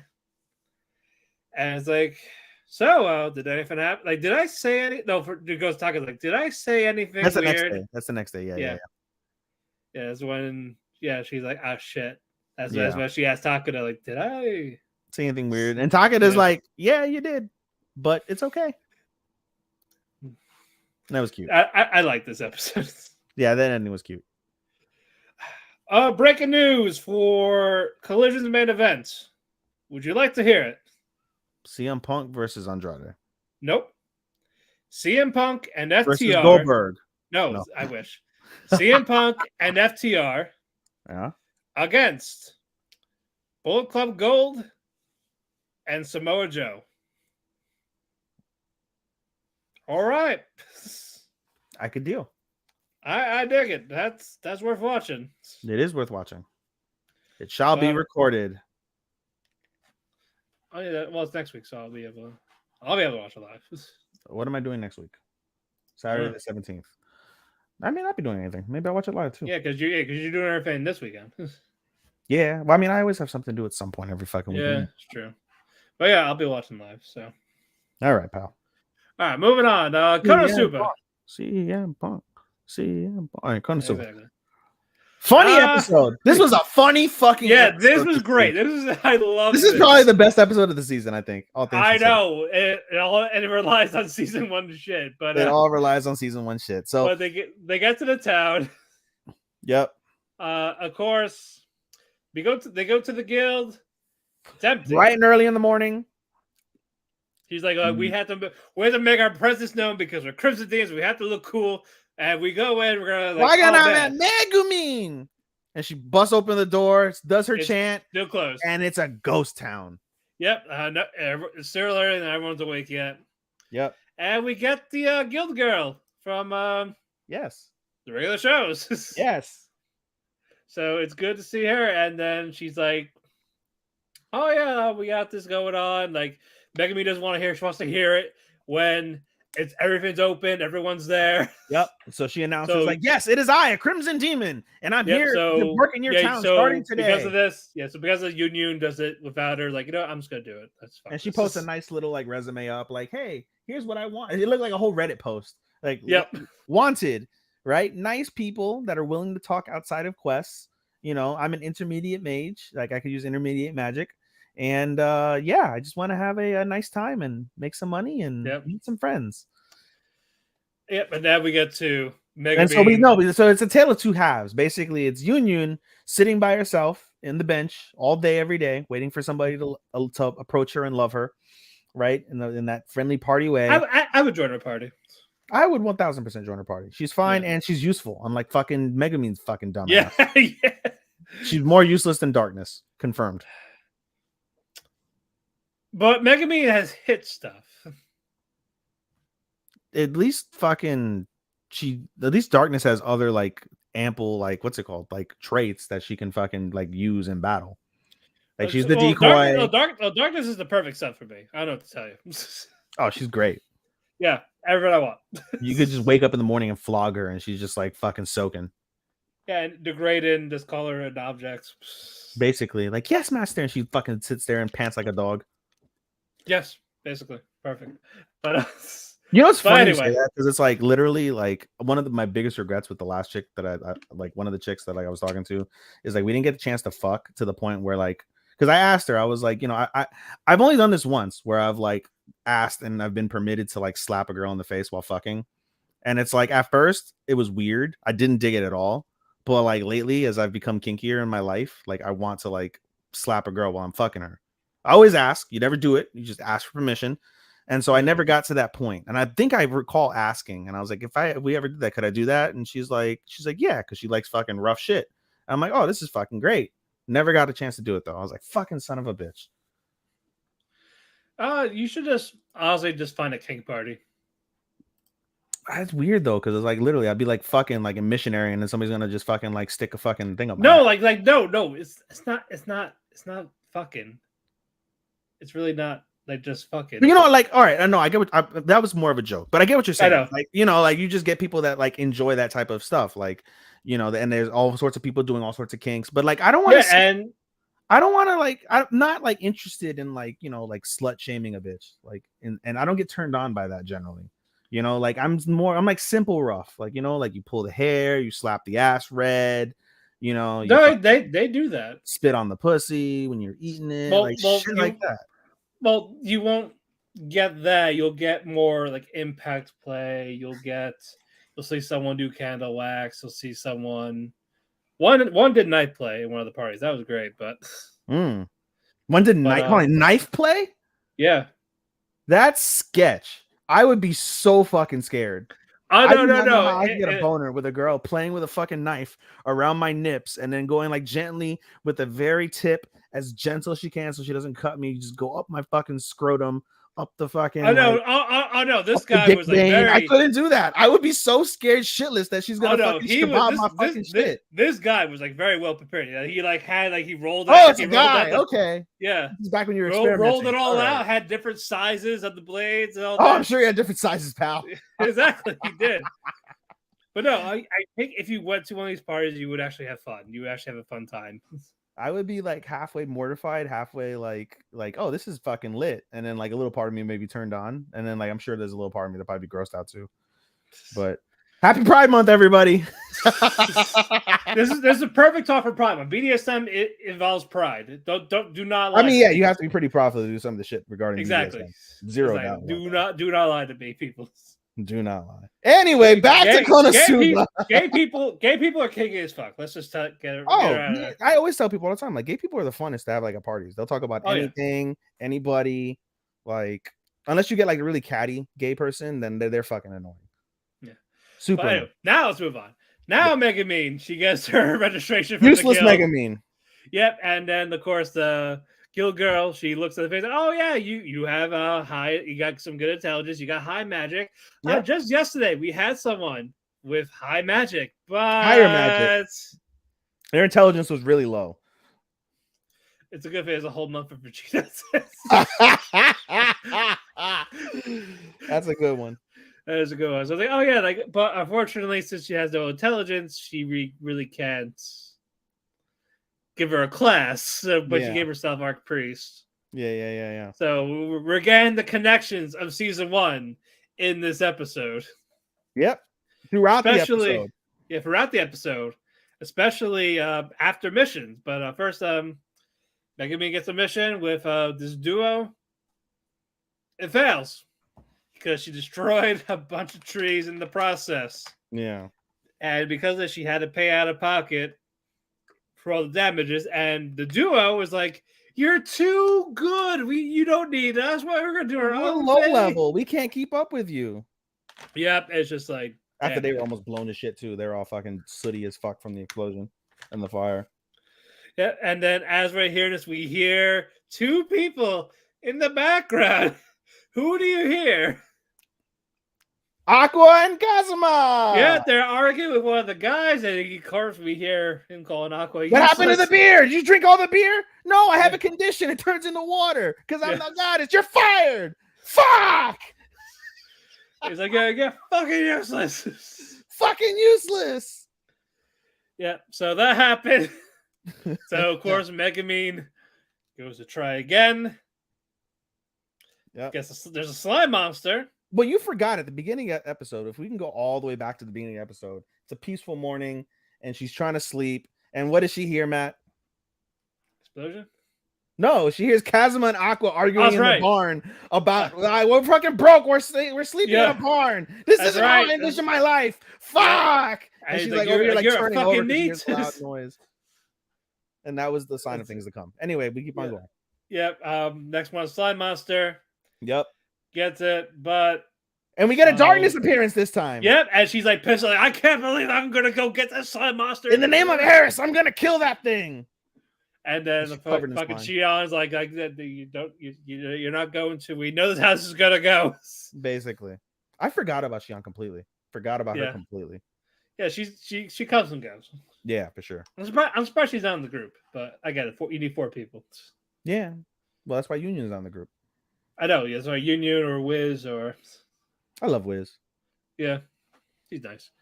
But I let her whiz on me. Stop it. I'm on fire today, motherfucker. Let's go. Motherfucker. Okay. Lots of ye in my haw. Let's go. You in your haw. Yeah, but basically it's about Megumin keep trying to get these groups, but it doesn't always work out. Right. Well, no, you forgot because she's like, oh, after she kills the slime monster, they're like, wow, you're fucking amazing. You killed the slime monster with all that resistance in one shot. You're amazing. And she's like, listen, I gotta fess up. I don't know any other magic besides that, and I can only use that magic once a day. And they're like, you know what? No, that's still good magic. Like, you know, we can help you level up. You can like do an intermediate magic. She's like, no, I don't want to learn any magic that like doesn't help me with my explosion magic. And they're like, okay, yeah, let's move on from each other. Let's gracefully part ways. Let's go away now. Useless. She's fucking more useless than Darkness. Because at least Darkness, she'll fail and she'll fail and she'll fail and she'll still go at it. She still has other ways to fucking be a klutz or be a slut. Like, she's got variation to her game. Like, Megumin is a one-trick fucking pony. Yeah. Useless. Yep, very useless. Only Aqua is more useless than Megumin. Aqua's just an idiot. I'm writing my nephew right now because my nephew is obsessed. He literally went to Japan and bought a fucking Megumin hentai, like full on fucking little like AA titties and everything. And I'm just like, the fuck. Megumin is fucking useless. By the way, Neff. Yeah, but yeah, it's just a cycle of going to being recruited to just be dropped the next day, and of course, during one of the nights, there's a banana stand. Yes, as they're going home. Yep. Yes. And who do we hear, Matt? Kazuma and Aqua again. Of course, there's bananas missing. Aqua's taken. Yep. And they're fired again. Yep. And Megumin comes back to the hotel, sees Union. Union's like, I got some bananas. You want some bananas? Yep. You want some nanners? Nanners. But nanners. Eventually, they're playing chess together. Yep. Union's about to win, and Megumin's like, explosion! I win. I'm going to bed. Good night. Megumin. But the next day, we should, before we go on to the next day, what has been going on with Union while this whole thing is going on, Matt? Being hit on by creeps and drunks about being Dato. And what is she doing with them? Giving them money. Poor Union. Like, if I give you money, will you go away? And it's just... Poor but Union. yeah, in the morning, Megumin sees this in one of the mornings, like, I beg you, just 30 minutes, an hour, my mom's dying and all this. And Megumin's like, or sorry, Union's like, okay, Megumin. I laugh. She fucking bashes the motherfucker. Like who's like, yeah, bro? And he's wearing they made the motherfucker bend over doggy style wearing Daisy Duke, so you see full outline of fucking dick and balls doing the process. I'm like, what the fuck? It's funny as fuck. She like yells at you, like, what the fuck are you doing here? Like, well, if I helped, like, but how's you been helping? I give them money. That's our money, damn it. Yeah, she's like, what other creepy perverts have been talking to you? Well, there was one old man that gets drunk in the afternoons and said, call him daddy and he'll give me allowance money. I was like, hold up. I was like, yo, let's go. Like, what the fuck? Guy, like, I gotta protect Union, man. You gotta protect Union. Protect the Union. Exactly. So it's like, I was like, hey, no fighting in the guild. Take it outside. She said no fighting because earlier that day before this whole interaction happens, Megan. Yeah, everyone was taking jobs. They like grabbing them, pulling them down. Yep. And of course, there's one girl. She grabbed the last one. I was like, hey, I want to look at that. Like, they got filled. Bye. And she's like, grabbed like, get the you motherfuckers. So she plays chess again with Union in the interim. They have the discussion about Union giving her money away to creepy perverts. And basically the episode kind of ends with Megumin saying, hey, Union, until we get different partners, why don't we have a party? And she fucking, Union like, loses really? her shit. He fucking, like, her eye starts twitching. Her eye starts fucking twitching. And she's like, did you not remember what we discussed? She's like, oh, yeah, when you were blabbering on after I defeated the demon. Yeah, what about that? She fucking starts trying to like Bart Simpson fucking Megumin. Yep. I to be fair, I would choke her out there. Like, no. Yeah, I would. She's got a ringable neck. Yep. She's got a Sammy Guevara. Nah, man, nah. Megumin kind of reminds you of Sammy Guevara a little bit, right? Yeah, the slappable face. Yeah, just like so. Yeah, but yeah, it ends with basically like we need money, we need a job. So I wonder who's going to be in their party with them, or is it going to be just the two of them? But do you remember at what point in season 1 that they all link up? I think like the second or third episode. I think their ad was on the thing, but I don't think she answered it yet. Yeah, I think so too. Yeah, basically they just wanted someone with magic. Maho. Yes. All right, moving on. My home hero. More tense. I called it though. Kind of. Yeah, kind of. This was a mixed. Yeah. It's like one thing happened and another thing is like it didn't need it. Like you could have made this one thing that whole episode. Right. But it's still good for what we got. Basically, we find out like how Kyoshi got framed. Kasen was there. Yep, as we saw at the end of the last episode. And so, no, actually, we gotta go. Well, no, we went back. I think we went. No, it was like toward the end that she did that. Okay, yeah. So she gets there. She gets in the memo. It says, "I need you to go to the store. I need you to get a 30-foot retractable ladder." Yep, and buy the thing to hook it to the wall. Yep, you're gonna go to like the other side. Yep, and you're gonna see a emergency ladder. You're not gonna take that ladder because it makes noise, and people will know that you're coming down the ladder. So you're gonna hook it up to that apparatus, and you're gonna go down your own ladder. And she's, low-key, Kasen's a little freaking out. She's unsteady on the ladder because it's a rope ladder with like metal things. So she's unsteady, but she does manage to get onto the 9th floor, and then she does the ladder again. And she hooks it up to the screen, the divider, the privacy divider, and she manages to go through. Does that? Coincidentally, the door's open. And we find out how later, but yeah. But basically, she goes in, and the next thing says you're going to use the lights I gave you. Yep. The black light, the real one that costs 100,000 yen. Yep. So she's like, okay, so basically you have 10,000 chances, but with this, you just have about 24 or so. Yeah. And she puts the line on. She's like, I don't see anything. And then she's like, oh, yeah, I have to put the fucking the screen. Yeah. She does it. She sees the number code 3860, something along those lines. Yep. So it cuts it down to 24. She does 3 times, stops working. She's like, and then she looked it up. It's like it gets locked every 10 minutes if you mess up 3 times. Yeah, so she's like, this can lead it up to 70 minutes. I don't have 70 minutes of time to go through it. Because basically this was 2 hours ago before the whole thing happened. So Yeah, she's like, fuck, I don't have the time. yep. So So she's like, but I gotta guess right eventually, on the sixth try. She gets it right. Gets in. She's all I love her little yippee dance. She's like, yes. yes.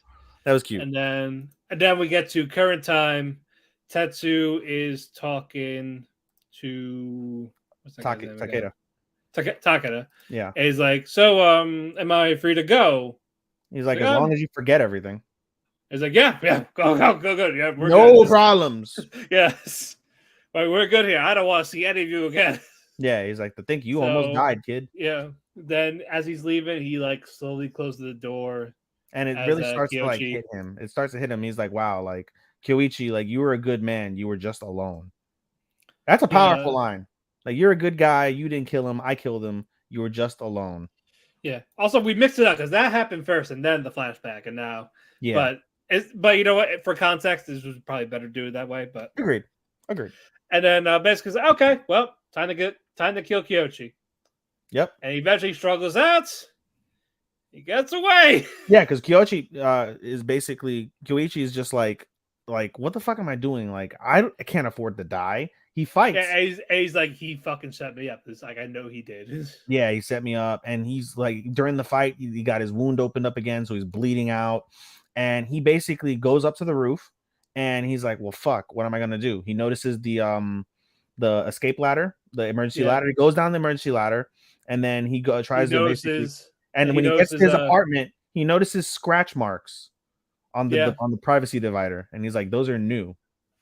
Yeah, and then he busts into his own apartment because it's locked. He busts in with the glass, opens the door, and he's like, he goes to the sink, and he's got basically a coffee. This is all I have left. Yeah, he's like, all my hard-earned money, and this is what I'm reduced to because they didn't find this. And so he runs out with the money, and he's getting cornered, and so he's like, I'm gonna make a diversion. So he throws the fucking money in the air, and everyone's like, oh my god, it's raining money. Thank Kami-sama. And so because of this, he's running out, and he starts like, saying, they're trying to kill me. I'm being robbed, and they're like, oh my god, he's bleeding. Oh my god, he's bleeding. And of course, they're like, you know what, fuck it, fall back. So they called, we'll get him later. Yeah, they called the boss, and the boss like, how the fuck do you let him escape? And he's like, we don't want to go to jail. The fuck. Yeah. And so as this is happening, Reika and Kasen are talking. Yep, and they basically, Reika comes up with her own theory that basically makes Kyoichi the stalker, and Kasen's like, sure, kid, let's go with that. You're so smart. I love you. And she's like, oh, like, I knew it because he was by my apartment when Nobuto left. Yeah. So that's like, oh man, I can't believe I felt that, and I was gonna meet that guy. And you were gonna meet him. And then she gets a phone call. And at the same time she gets the phone call, you see Kyoichi. He basically go with what little money he had left. He buys a disguise and he's changed out of his suit. I guess he stopped the bleeding and he's walking down the street and he makes a phone call himself. And so Reika picks up the phone. Kyoichi says, hey, it's Kyoichi. And fucking Kasen's freaking out. She's like, oh my God, literally he's calling right in front of me. And then they're like, oh no, it's just Reika's best friend, Kana. Like, just her best friend, like, oh, nothing's going on. We're just hanging. I'm just talking to my mom.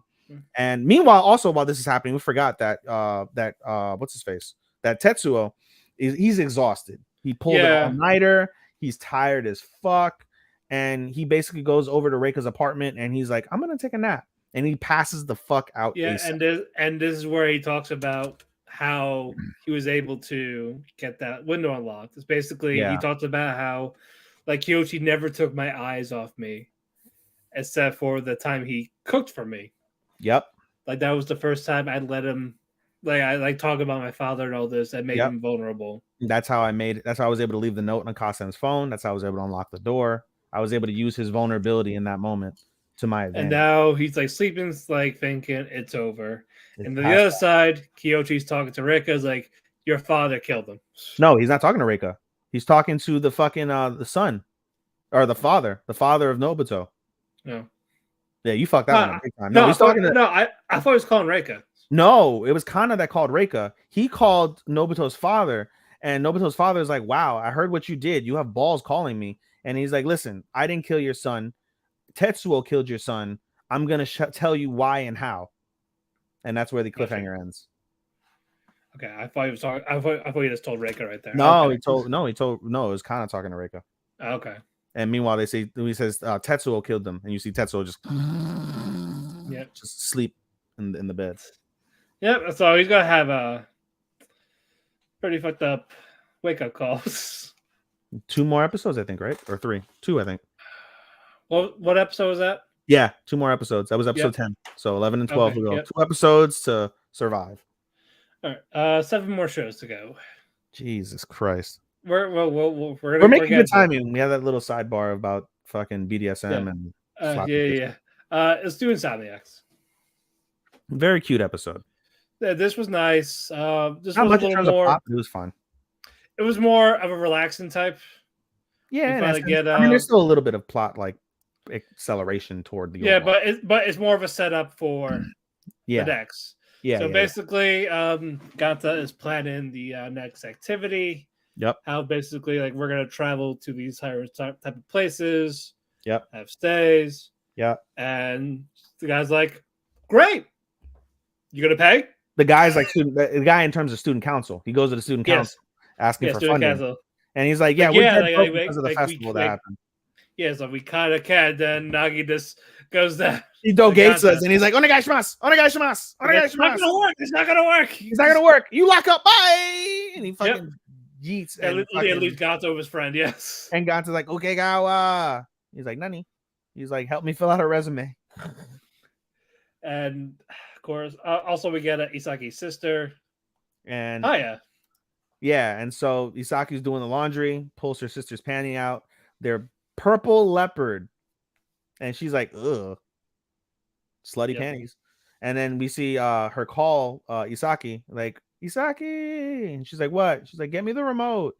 And she's like, "I'm not your slave." And she's like, "Be a good slave girl, get me my remote," like a good little sister supposed to be. And I was like, "Wow, okay, bitch."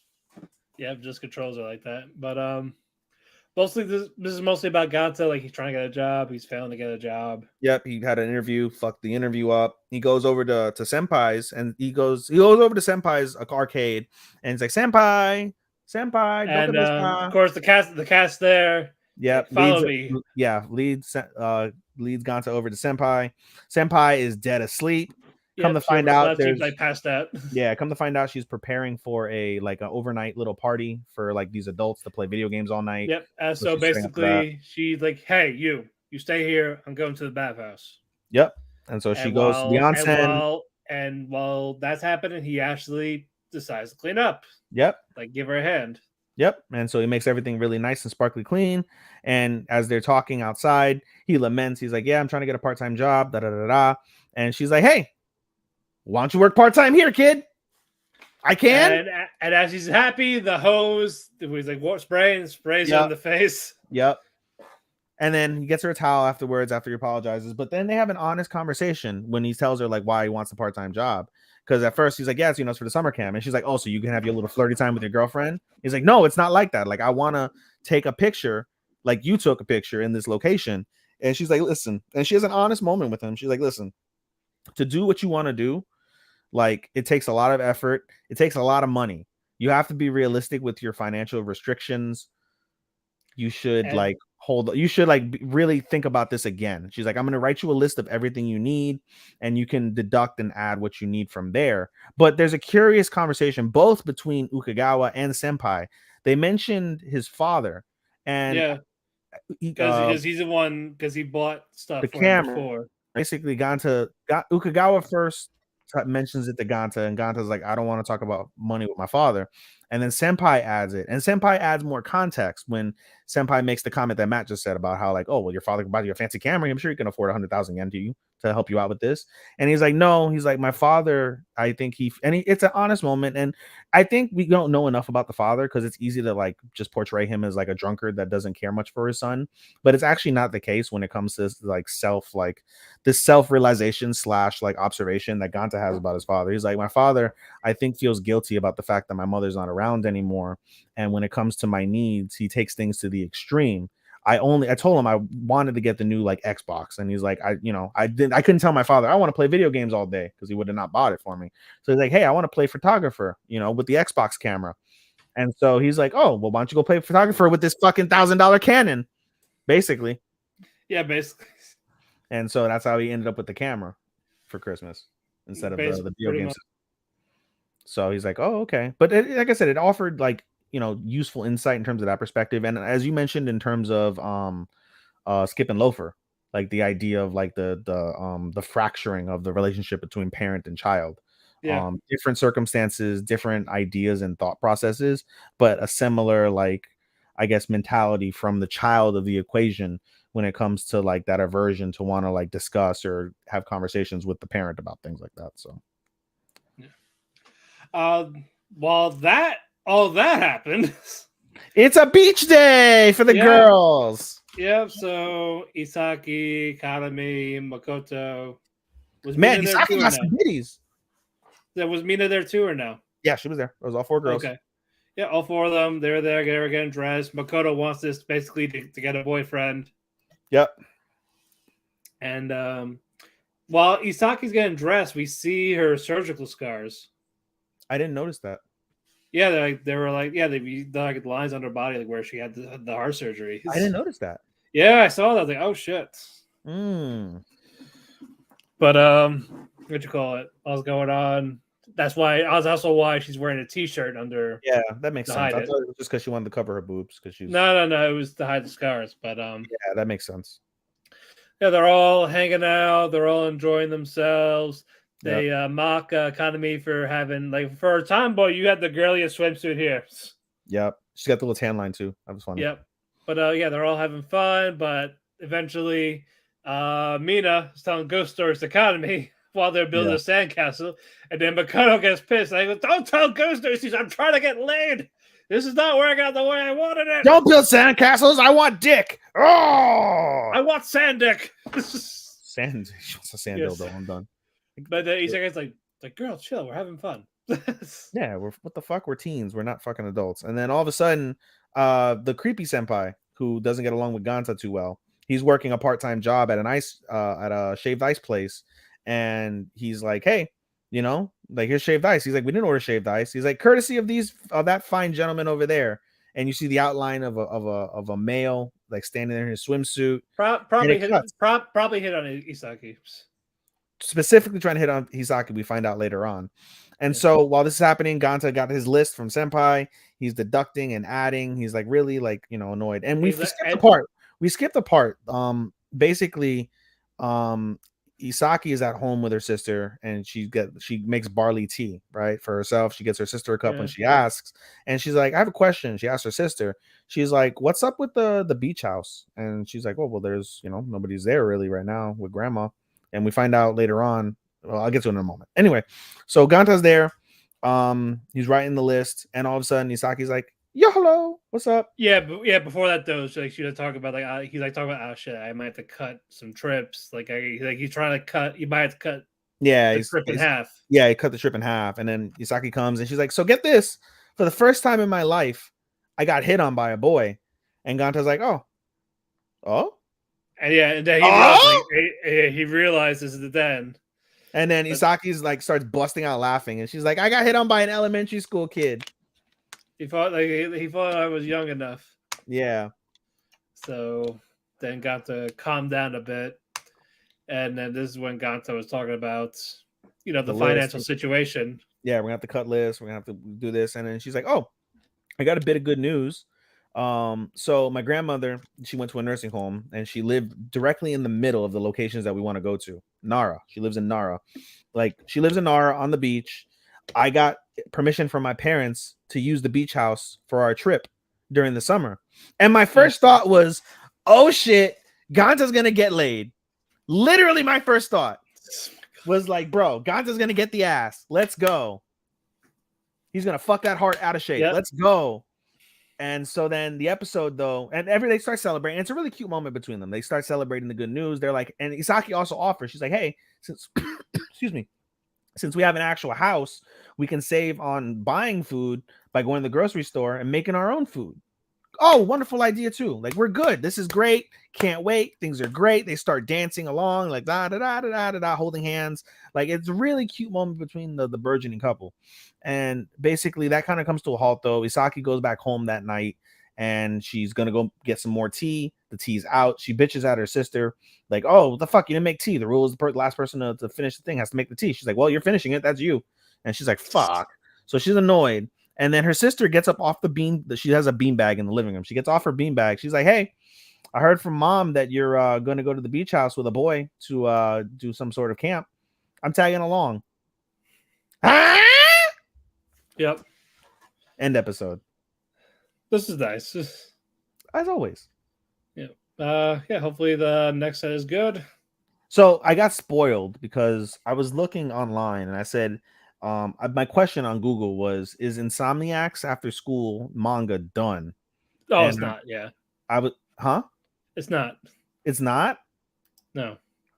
Because I read a spoiler and I was like, oh, well, thanks for letting me know the outcome. Oh, Kind of, sort of. I think it's done. I'll double check for you. Yeah. Yeah, manga says still ongoing. Oh. Well, I saw a spoiler regarding their relationship and I was like, oh, okay. But the good news is, guys, I said their next volume comes out next week. The good news is, at least for now, she's not going to get your lied. Not yet. Oh my God. Knocking on wood. No. Hopefully it doesn't. Hopefully, nope. We don't want one of those. That'll depress me. All right. We're halfway. Son of a bitch. Dangers in My Heart. Such a good episode. It's a Dato episode. It's a Dato episode. Which, by the way, Dangers in My Heart is overtaking Insomniacs. I loved Insomniacs. I still love Insomniacs. Dangers in My Heart has like come up like a blaze of glory these last few weeks. In terms of straight up romance, yeah. Because you can still consider Skip and Loafer a rom-com. I consider more slice of life. But if we're talking about straight up romance, it would be Dangers, Insomniacs. Yuri? No. You're not watching Galaxy. I'm watching Galaxy. It's not a good romance. Tonikawa. It's a little more dramatic. Yeah. Especially with Kaneko. Yeah. We have Tonikawa, Kubo, and you're not watching Galaxy. I'm watching Galaxy. Yeah. Include his first friend? There's subtext, but it's more slice of life. Okay. I agree. Yeah. But just straight up romance, it would be like this. Tonikawa, Insomniacs, and then I'm watching Galaxy Next Door. So 5 of my 17 are ROMs. Yeah, so it's up to it's basically down to those. Depends on how they finish their romance. It's really Dangerous and Insomniacs. Yeah, at this point, yeah. Which rom-com? Unless there's more something more dramatic happens in Tonikawa to enhance their marriage. Although supposedly we might get more subtext in terms of Tsukasa's thing. Well, it kind of has to this season. Yeah. Matter of fact, let's do. Did we do? No, we did Tonikawa last week. We did. Yeah. We're not doing this week. Never mind. I was gonna say let's do Tonikawa. What the fuck are we doing skipping them? Over Danger. No, we were there. It didn't happen yet. Yeah. Ichikawa. He's in his outfit. He's got even like a face mask. Yep. He's talking about how he's hood on. Yep. He sees. He's looking around. He sees Yamada. He got there 2 hours early, by the way. He got there 2 hours early. He got there around 12-ish. Yep. He looks around, sees Yamada there also around similar time. Beautiful outfit. Yes, absolutely gorgeous. She's wearing a beautiful red dress. Is it a red dress or no? She is wearing a red dress and she's wearing a like a brown overcoat. Yeah, I said like out of the other coat, she had like a white like shirt underneath the red. Yeah, she had a red shirt and then she had black boots. Wonderful outfit. Really. Ichikawa's like, that can't be her, right? And then she pulls up. She pulls out a meat bun. Yeah. It's like, it's her. It's her. So they greet each other. They're like, "Oh, you're early," and we're like, "Oh, we just wanted to find the place." They use the exact same excuse. Yeah. So, and then basically Ichikawa was like, "Oh, I'll take the manga from you, and we'll go on our way." She's like, "Wait, I have someplace I want to go. Do you want to come with me?" He's like, "I guess." So as they're walking together, right? What's it Ichikawa's called? like too close. He's like trying to keep his distance. Yeah, and then when he He's looks the in the mirror, manga in the he's like, bag. no, he sees the mug in the bag, and then he looks in the mirror, like at the glass of like the store. He's like, "Holy shit, I look like a stalker!" And so he takes his hood off, he takes his And take, mask off. I'm like, nope, like no. Yep, and Yamada's like, "Oh, you finally showed your face. Hi." Yep. That was cute. And then as she sees him like so like backing up or like going to the side, like, no, come here. Yep, So that they're like holding the bag. together. And they stop first. The first stop is a cafe. A pancake cafe. Yep. So she says she wanted to try this place. Yep. And he's like, I want you to try it with me. Yep. They have a cute little flirtatious moments in the line while they're waiting because it's a long line to get into this cafe. But they have these cute little flirtatious moments between them, sometimes awkward, but sometimes cute. But you can see like this in this awkward exchange, you can see alone Ichikawa has like gained so much confidence from his interactions with Yamada. Like there's times when he'll freeze and be awkward, and then there's other times when he just like freely like speaks like he would like any other person. Right. Which is very nice to see. Yep. Eventually they sit down. Yep. She More orders her pancakes.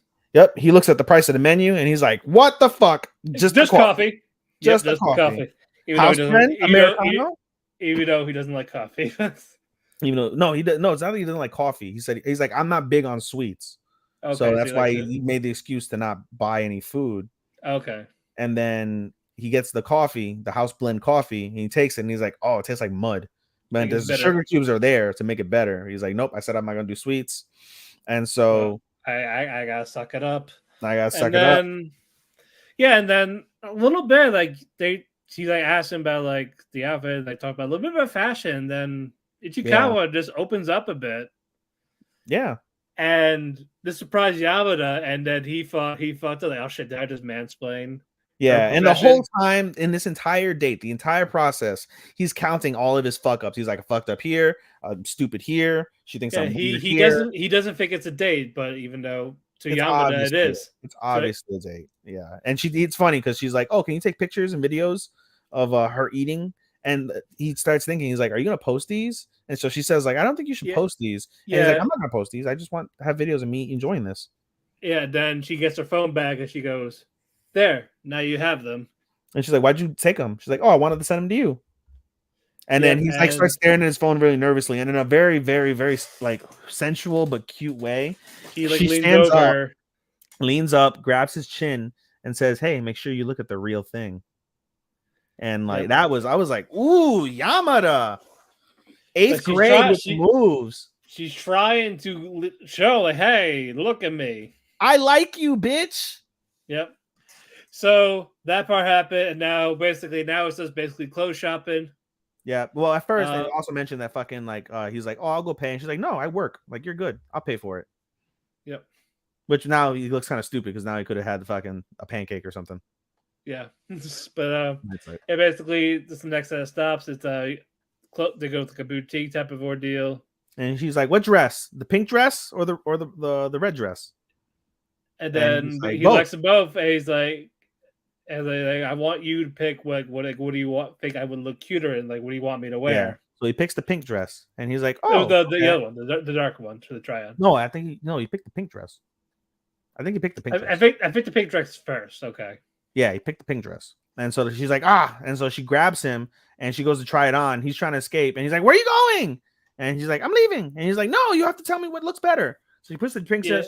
She puts the pink dress on, and like, oh, she looks really cute. And she's like, "Wait." So she goes, and the whole time he's nervous because he hears her changing, and he realizes like, "Oh, she's in her bra and panties behind the curtain. Oh shit!" And he's like, "Probably don't get a boner. Don't get a boner. Don't get a boner. Don't get a boner." But he doesn't get a boner because he hears somebody. Matt, who does he hear? His sister. Oni-chan. Yep, hanging out with her friend, and he's like, "Shit." And Yamada's like, "Oh, I should go say hello." And she's like, "No, no. Do not yet. Go say hello."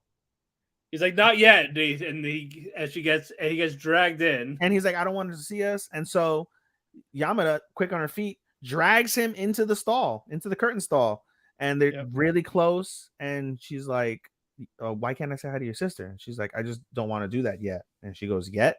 And he goes, "Yeah." She's like, "So next time you promise that I can say hi to your sister?" And he goes, "Yeah, next time. Promise?" "Promise." "Okay."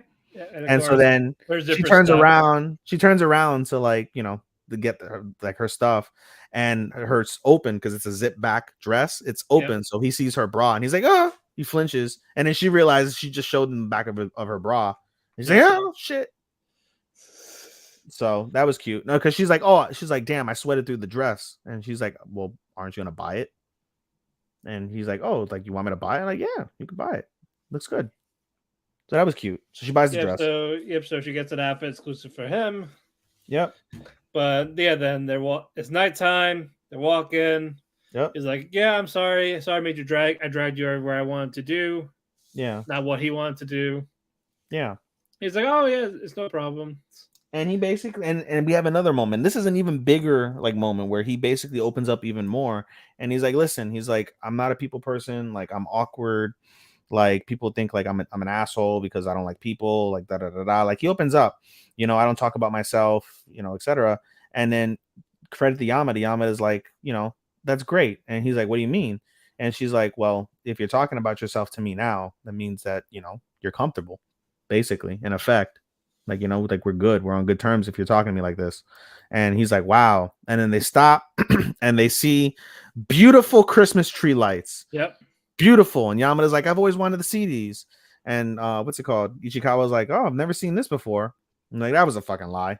She basically called him out. She's like, you're lying. And he's like, yeah, that's a lie, but I've never seen he just never he never paid attention to No, it's not that. He said, I've never seen them so beautiful because you're looking at them, is what he basically said internally.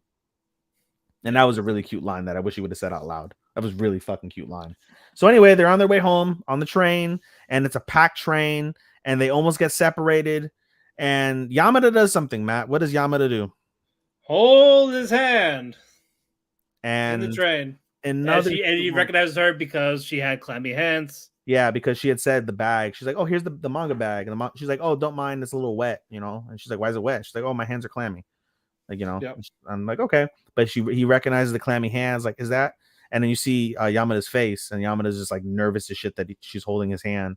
And again, another cute moment where we get like an inner monologue with Ichikawa. Ichikawa said, we lost track of time. We didn't say anything to each other. We just held hands the entire time home. And you just see them walking, holding hands peacefully, content, feels right. Like, it's really nice. So they pull up to Yamada's home. Yamada's like, this is my stop. Ichikawa's like, all right, well, I'll see you after break. And she's like, wait. And he goes, what? And Yamada's like, 24. She's like, 25, 26, 27, 28. Don't tell me that we're going to not see each other beforehand. I'll see you later.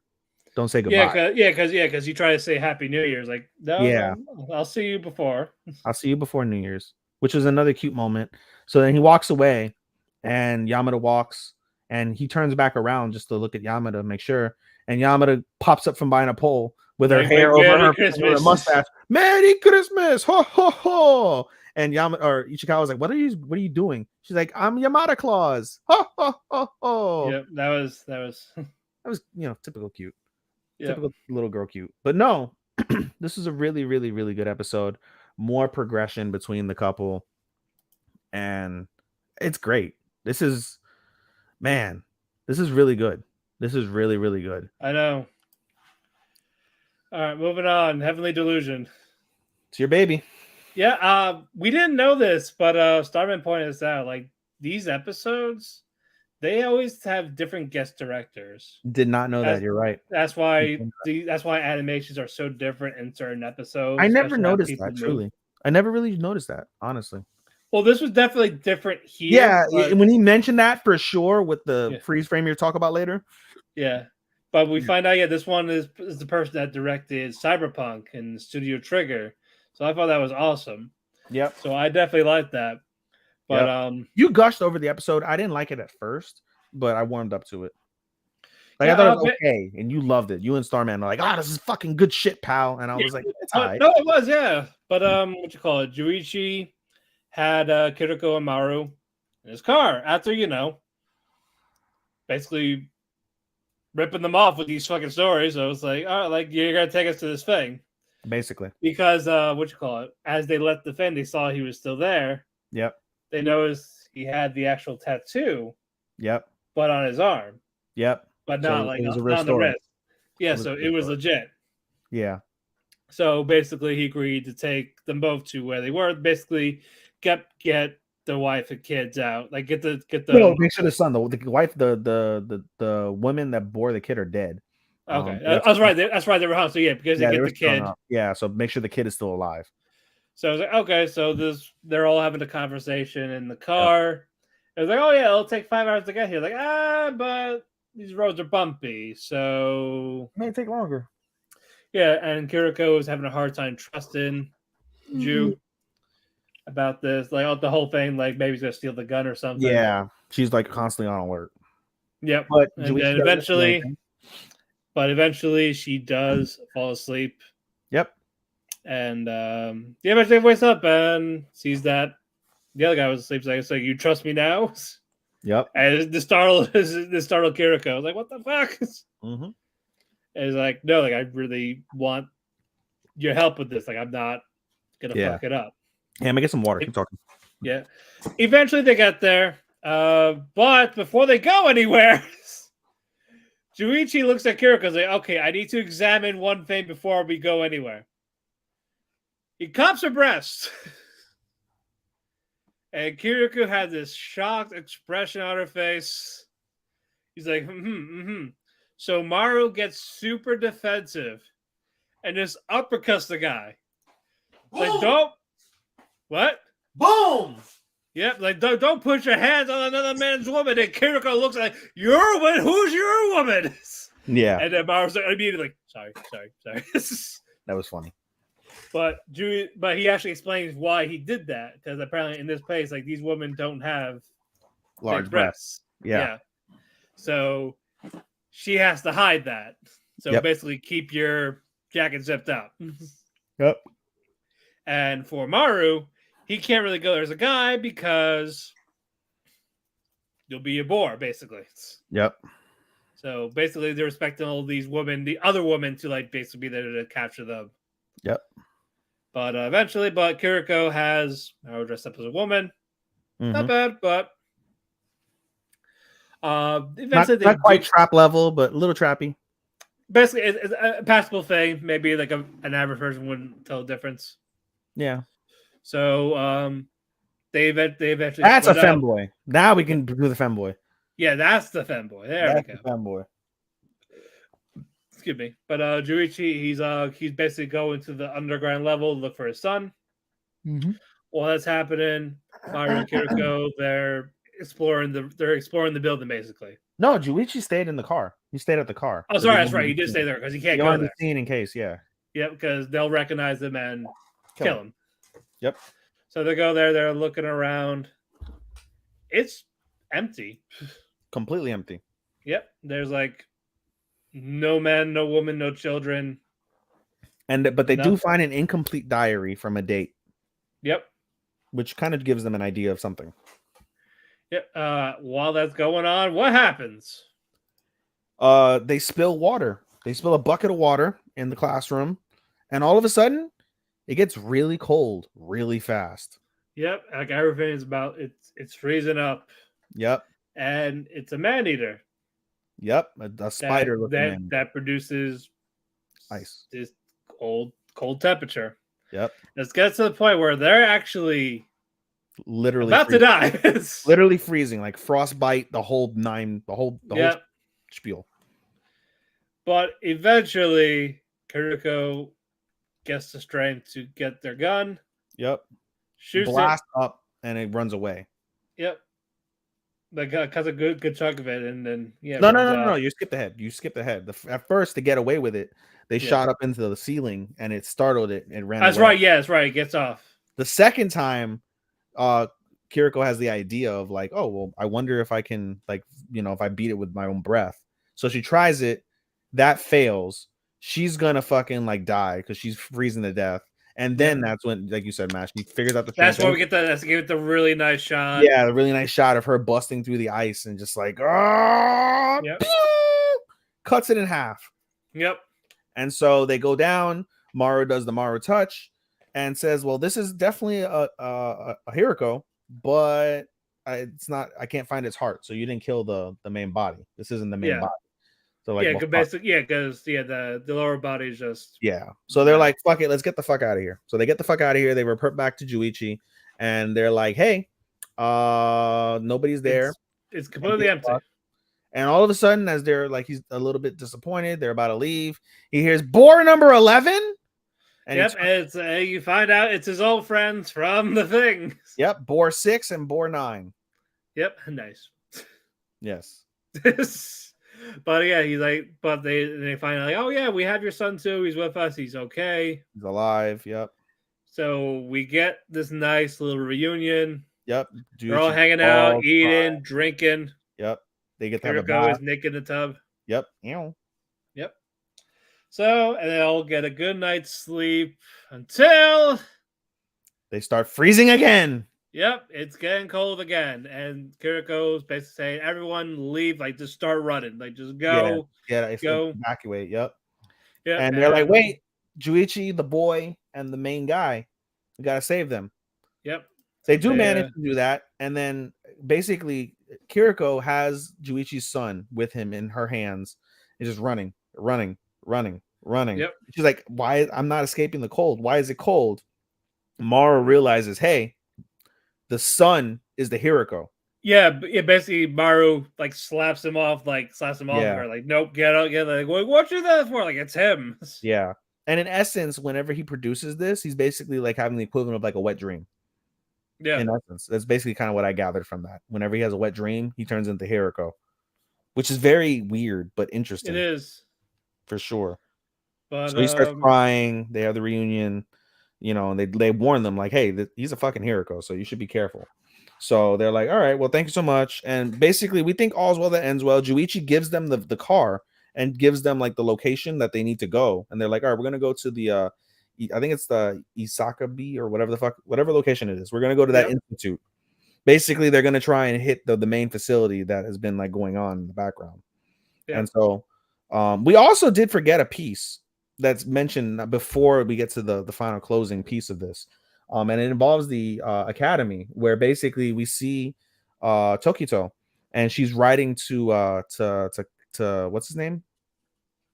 Kang? the Kana? guy? Kana? What's his name? Starts with a K. Kona. She's writing to Kona, and she's like, "Hey, I miss you. They told me like it'll be a little bit before they can get this thing out of me." I was kind of fucked up. She called the fetus a thing, but I don't think she knows any better. They didn't teach them reproductive like topics in that like school, and they basically made them all androgynous. So she doesn't know that. So she's like, "It'll be a while before they get this thing out of me, but I miss you, and I can't wait to see you again." And she's like really upset, going through pregnancy hormones and whatnot. So that was an interesting piece. But the main story of what happens this episode really is at the end. Like I said, Juichi gives them the car, gives them the location. They're on their way. All's well that ends well. And all of a sudden, we cut to a scene, Matt. Very grisly scene. Can you describe what that scene is?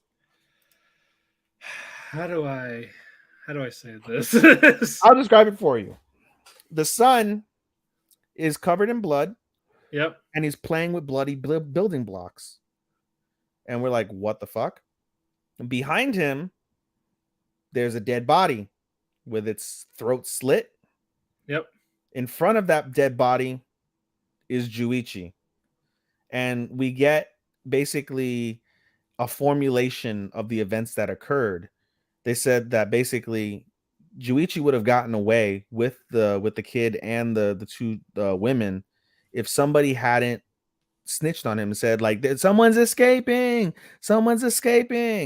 He put 2 and 2 together between the person saying someone's escaping and the voice that he heard in the camp, and realized that it was, I don't know whether it was Boar 6 or Boar 9, but one of the boars who was basically greeting him was Two-Faced, and he's the one that snitched on him. Yep. So as retribution for killing the mother of his son, he killed him.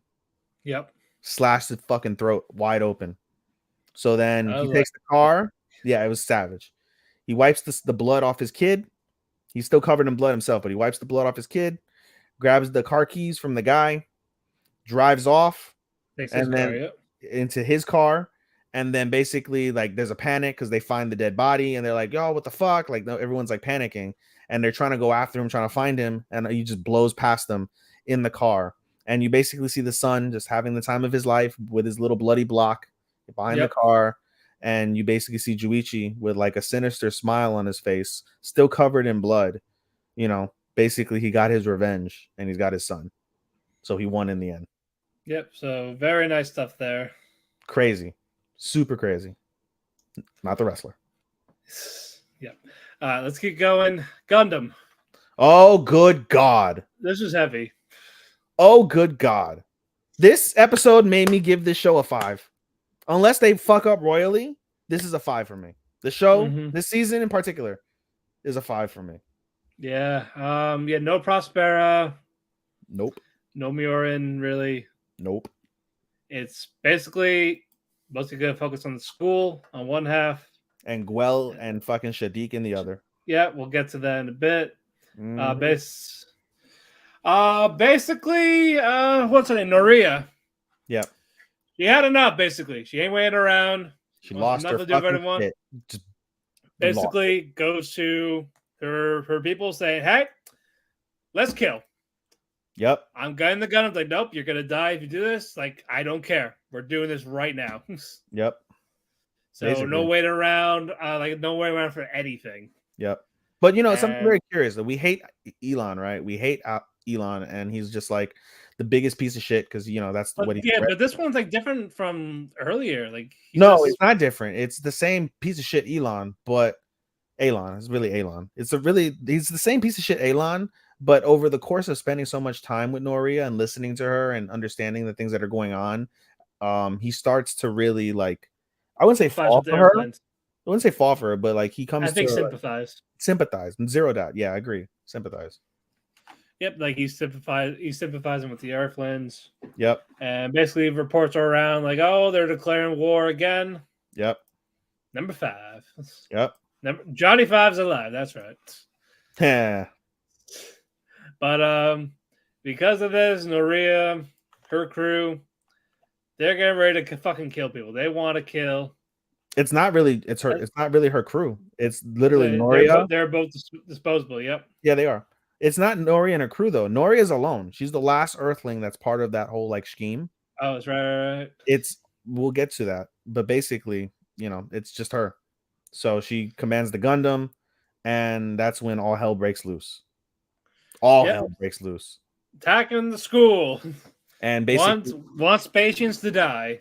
Yep. And like I said, she's completely alone. But the same thing that Prospera did, because when you see in the previous episode, Prospera took Sophie and took the other girl that died. I know she took Noria. It was Sophie and Noria. She had Noria's codes, and she activated these automatic Gundams basically that were in storage and then blew them all up. So that's what Noria did on the fucking school. She had basically Sophie and her like smuggled in a bunch of like automated Gundams, and they're called a specific name that I'm forgetting. Starman or Chris, if you know that, please let us know. But they're called a specific name and activates them. And so it's literally her in the Gundam, and she is suffering. She like goes full permit score. She's in pain. She's spazzing. Like, yeah, she's dying. She is literally dying just to kill people at this stage. And while that's happening, Guel's trying to look for Shadiq's father. Like they're in space, but they get cut off by Shadiq and Co. Yep. So Guel and Shadiq start to fight. It's a goddamn good fight too. It's a really good fight. A really good fight. They go back and forth. They talk about Shadiq's like, you're behind all this. Like, yep. Sue me, basically. Basically, like, you're not gonna do shit, bitch. So they start fighting, and then during their argument, Shadiq lets out the reality that he knows. That reality is that Guel killed his father. Unbeknownst to Guel, Guel's brother hears this. Is listening in. Yeah. And he's talking about like how useless Guel is.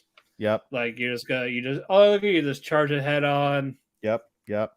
And his mobile suit is getting its ass kicked also. Yeah. Like it lost its arm already. Yep. The shield because Shadiq has these Gundams like a more like advanced type. Yeah, it's more like a gun bit.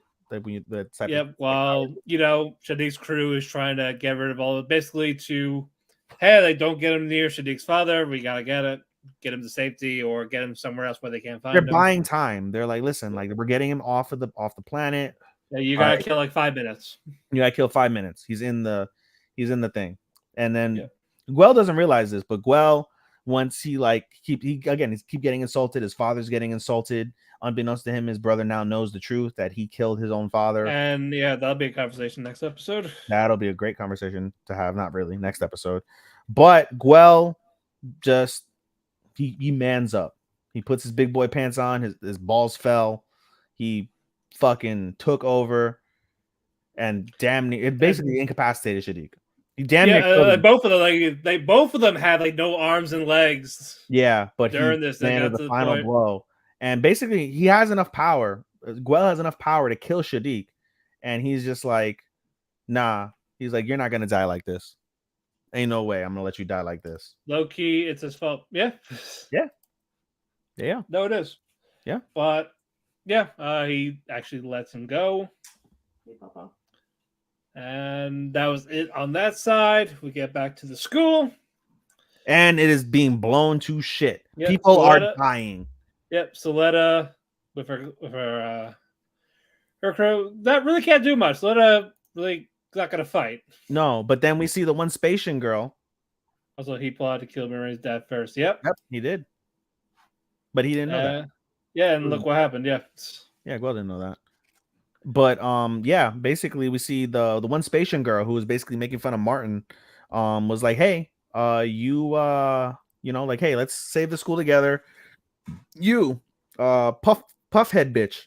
Yep. You go True, yep. Yeah. You go command, like we never got a chance to test this like new like advanced fucking suit that we have because we're not pilots, but you can pilot. You go save the school, bitch. Yeah, because she's like, well, we gotta configure it, and the only person that configured it for Cho is Nari? Nika. No, Nika, that's right. Wrong name. And who shows up in the nick of time? Nika. And they have a brief moment between her and Martin where they're like, it's like, yeah, like we know what you did. You're a bitch, but we need you right now. Yeah, we need you right now. So they conform everything. Nika has a moment with Choo Choo and was just like, hey, she's talking about apologizing. It's like, you want me to forgive you? Yeah, then like they tell me how to do this. Basically. And so then Choo Choo goes out on the battlefield. She does some damage. Alon's on the battlefield, does some damage. But this girl, again, just fucking batshit crazy. Just mowing motherfuckers down. Just destroying shit like a motherfucker. Like it's a destroying buildings, everything. And then who is it that killed Noria? I think it was I think one of the guys, but I think it's it was the dude from what's it called? Who was helping Guel, the commander. Maybe. I think it was because then the scene basically he's like I had enough of you Gundams, basically. Yeah, the scene is Alon, right? He's just like, you know, Noria, like there's still time, like let me help you, da da da da. And Noria actually begins to listen to him briefly. Like she has a moment of pause, but that moment of pause, she gets her fucking cockpit blown, like just. But before that though, she's like, "Can I have your real name?" Like to Elon, she has Elon that.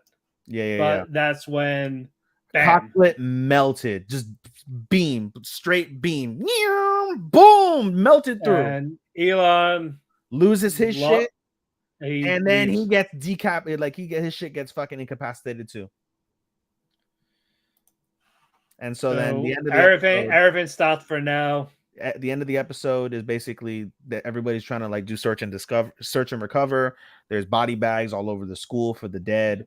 And before we see Soletta, basically all the Earthians are like, this is a bad dream, right? They're like, nope, it's real. This is real as fuck. This is Gundam. And so they see Soletta, and Soletta, basically she was with the one girl that liked Petra, and was like Petra, and the whole time it's like foreshadowing. Petra's like, yo, when I get out of here, Guel's brother, whose name I'm forgetting.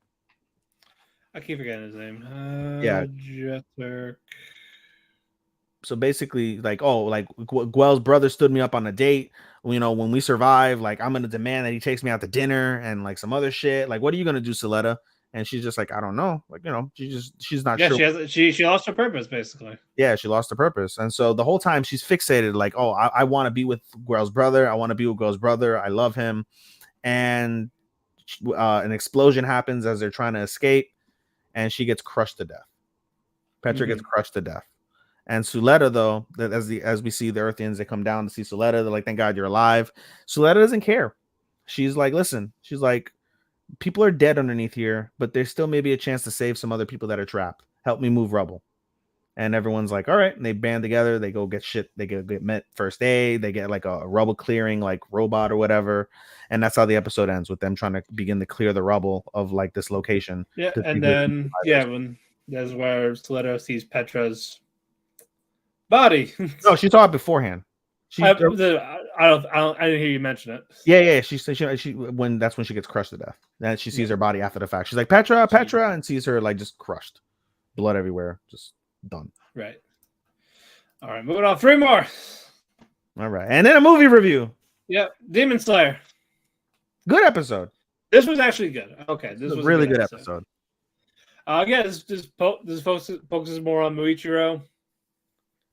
And yeah, it was basically the climax of this fight. Mikiko Muichiro. Muichiro, he's getting faster now. Yep, slowly catching up, slicing, like we mentioned in the previous episode. He sliced the neck, and he ends up slicing the vase in this episode. And as he slices the vase, he fucking the guy does some jitsu with his vase, and he slices through all that shit. He goes through all his forms, basically 1 through 7. He goes through Nispada 1 through 7.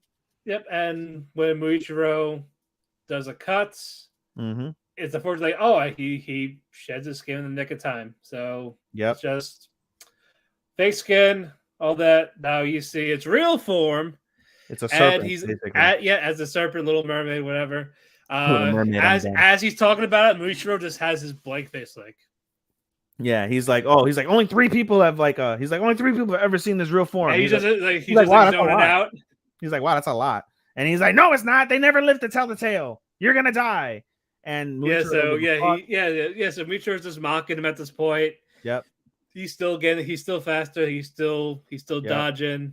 Muichiro basically does like a mist technique where he's hidden in the mist and he's doing like shadows. So like the demon is attacking shadows, and then in just one fell swoop, shing, cut his fucking head off. He's like, I'm gonna get you. He's like, wait, I'm upside down. What the fuck is this? He's like, wait, I'm dead. I'm dying. And then he's starting to he's trying to respawn from his head. And Muichiro's like, nope. And fucking just he Zoro's the fuck out. What happened? Yeah, like he talked about his secret technique, and then Muichiro's like, it's not really a special technique if you can't hit me, right? Yeah.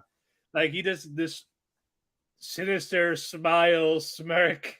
And he just Zoros his head into a billion fucking little cubes. Yeah. And then while that happens, we got a little flashback again of what happened after his brother died. Yeah. You see the master's wife and the daughters. They're like tending to his wounds. Like we find out. Yeah. How's the brother? Died. He's dead. He's like, well, make sure this one doesn't die either. Yep. So they tend to his wounds. If they weren't there, he would have died as well. Yep.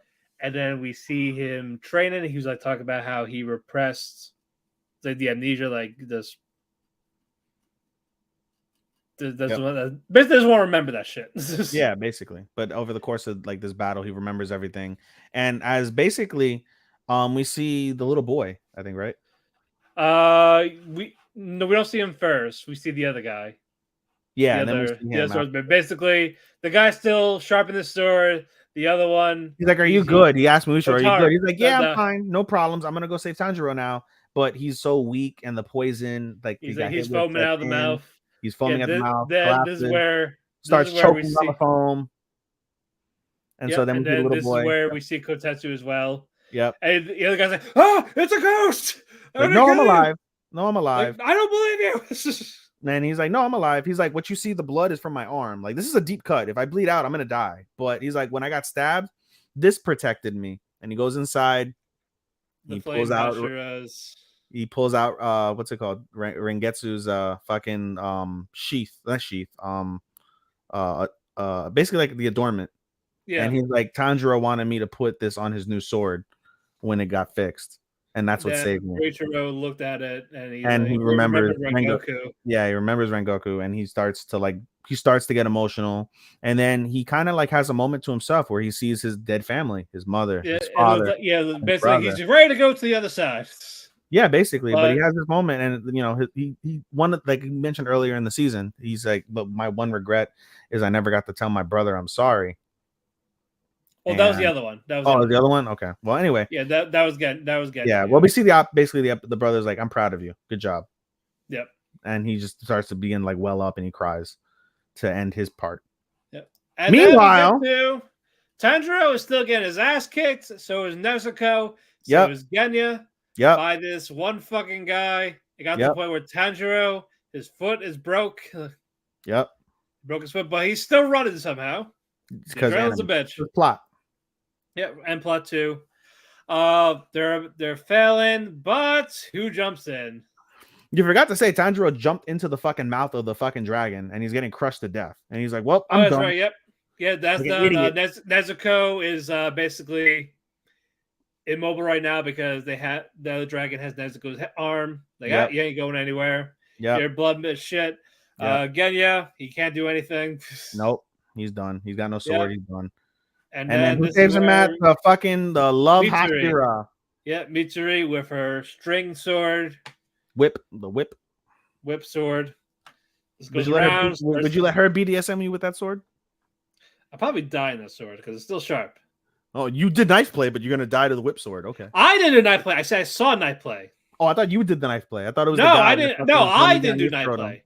Oh, No, I thought the guy did it on you. That's why I laughed. no, So no. I hard. don't trust. I don't I was trust. like, I don't oh, trust. you're like you have the guy running with the very fine tip of the sword up No, your no, no. I scrotum, watched someone down do your it. cock vein. No, I watched him do it to a woman. Oh, okay. You Still know, scared. I don't trust police. Imagine you're like locked up. She's like tied up, right? Or she's like chained up. No. Oh, she wasn't, dude. I would be so scared shitless. You're like chained up. You got like the cuffs on either side, like this, and you see a guy just if No, he's like your pussy stinks. Shing, just cuts a nipple, just flat off, just shing. God. Stop it. Like I would scare the fuck out of me. Yeah. So she catches Tanjiro after like cutting off a dragon head. Yep. He's like, okay, I'm so proud of you. Did You so did good, great. yeah. And it's like, all right, I got from here though. I'm gonna save everybody now. You're good. End episode.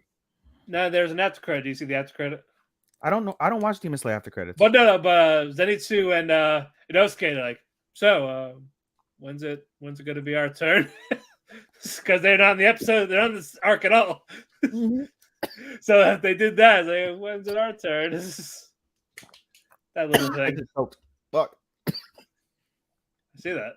Water is gonna kill me. Yeah. But no, they got that little thing. That was funny. I don't ever watch Demon Slayer after credits. I don't really find them entertaining. Some are, some aren't. But yeah, that was just basically like, hey, we're still here, guys.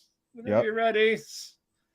But again, that was a really good episode. I liked the fight with Muichi and Kyoko. Yep.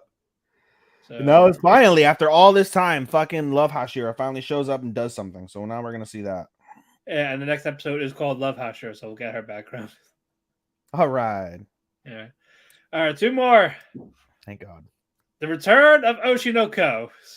What an episode. Really good episode. Basically picked up where we left off with Akane in acting as I. Yep. In front of Aqua. Yep. And Aqua is still flustered. Yep. And he's like, oh, like, are someone happy? Or like someone's getting emotional? He's like, I'm not. Mm-hmm.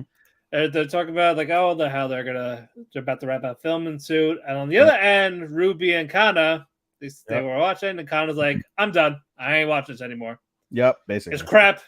Yep. But basically she's jealous. We know that's what it is. Basically. Yeah, like no, it's boring, it's shit. I don't care about these people. That one thing happened. Cool, we're done. Mm-hmm. But Ruby sees Akane. She sees the eyes. Yep. Then she's like, Mom? Yep. Yeah, and then what you call it? The filming process is going. People are the guys with a girl.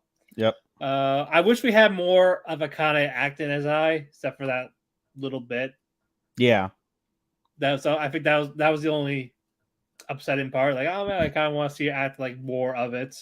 But it's are you at the point where they're toward the end of filming and they have that conversation? Okay, that conversation basically Aqua asks I asks what's her face? Akane, like, how did you like do so well? And she's like, oh, I did like study, I read books, like, I got a general feel for her personality, the type of guy she liked, etc. And she's like, and what did you come up with? And he's like, oh, like I get the gist that she had a child secretly and nobody ever knew. And Aqua's eyes go from white to black real quick. It's like, how does she know Yeah, all this? he's stunned. Yep. And actually, before actually, we're skipping a bit because this is We skipped a before. bit. Yeah, basically, Kana's on her way to school. Yep. And Aqua goes to her, is like, "Hey, you want to skip school?" And then Kana like lights up, like her eyes lit up. Of course. Yeah, and it's like basically, oh, we're gonna go to the busiest part of the city, something like that. We're in school uniform, so we could probably get away with it, but nope. They're at the park playing catch. Yep, playing catch. And she's like, "You're weird. Out of all the things that I can expect a young boy and young girl to do, playing catch is not one of them." Yep, but they're He was trying to play catch, all right. Yep. If you catch my drift. But they get into this, and then fucking Kana asks Aqua's like, "So, what's your ideal girl?" Older, younger. Older, younger, like pretty, all this. It's it's normal for like someone around my age, but someone a little older. And then Kana's like I'm a second year, he's a first year. Yeah. But you also realize Akane is also second year. So it's like fuck. So she like threw the ball hard. Hey, good throw. Yeah. Yeah, but Kana's like, oh, maybe I'll be the first idol to throw the ball at a baseball game sometime or something like that. Yep. And then we get to the filming is wrapping up. The people do their confessions to one of the other girls. Yep. They're both rejected. Yeah, both of them were rejected, but when it came to Aqua and Akane, Aqua kisses her. Yeah, and he talks, and her false is like, I could use her. Yeah. He's like, I don't see her as a woman, but no, but we back up real quick. The reason why he feels that way is because he has that conversation with Akane. With Kana. And it's a very interesting conversation because he basically uses it to reaffirm, like, I don't see her as a woman. Like, I don't see Akane as a woman, but I see her as like somebody that I can use. And as he does that, he leans over and they make out on camera. Yeah. Yep. They're the only couple that did in this one. Yep. And everybody's shocked. Everyone's like, oh my God. And Kana is up. She sees the final episode and she's just bawling, crying. Like the man that she loves is just kissing another woman in front of him on like national TV. Yep. So yeah, she'll go yandere next. Basically. And then we get to the after party. Yep. They're all having there's drinks, they're all talking. Yep. Normal drinks. They're not drinking alcohol because they're only but everyone else is. But yep, all the adults are drinking. Yep. Aqua steps outside. No, you're skipping ahead. Aqua goes over to Akane and was like, hey, like Akane speaks to Aqua and she's like, what are we gonna do about our situation? Yeah, so he's like, what? He's like, what? Oh. And he's like, oh, it's not filmed, like it's not aired yet. It's like it's but no, but she's like, listen, she's like, I'm not dumb. I know you don't see me as a woman. And he's like, I'm not dumb. And he's like, you're right. I don't see you in a romantic way. She's like, I'm not interested in you in a romantic way, but I am interested in you as an actress. Yep. And that still makes her kind of happy. And they basically come to an agreement, like they're gonna have like a working boyfriend-girlfriend relationship. Like on camera, they're together, but they're not like that. But everyone is basically, oh no, sorry. So basically they agree, they have that agreement. Then he steps outside. Yeah, but before that though, she actually talking to Aqua. Was like, oh yeah, remember when Yuki rejected a guy? Well, now they're dating after that. And they're like, what? Together. Yeah. But like, that's why they did, like for the show. Yep. Because it worked for the TV. Yep. And then he's talked to the guy Masaya. Yep. Who got him into the show. Yep. And Masaya's like, you did good. Like, I'm actually impressed. And he's like, you held your end of the bargain. But before I was like, but also you all got us in trouble for what you did with filming stuff With like the raw, behind the yeah, scenes. he's like it's a ironclad rule. You never release raw footage. Yep, So the uppers and were like like, we what were the like fuck is this? we could have fined your production. We could have kicked you out. And he's like, I did everything according to the contract, and he Like, laid I got out like everything law that he did like according to the contract. as long as I have it's an official social media account of someone, it's okay. Yeah, and he's like, And you're I screwed, did it. aren't you? And he's like, maybe. That was a But he's nice little like, back and forth. yep. So I actually like it. I hope we do see more of him. You know But something, before you continue, there's a piece that I wanted to highlight also that's significant in the Kana catch thing with Aqua.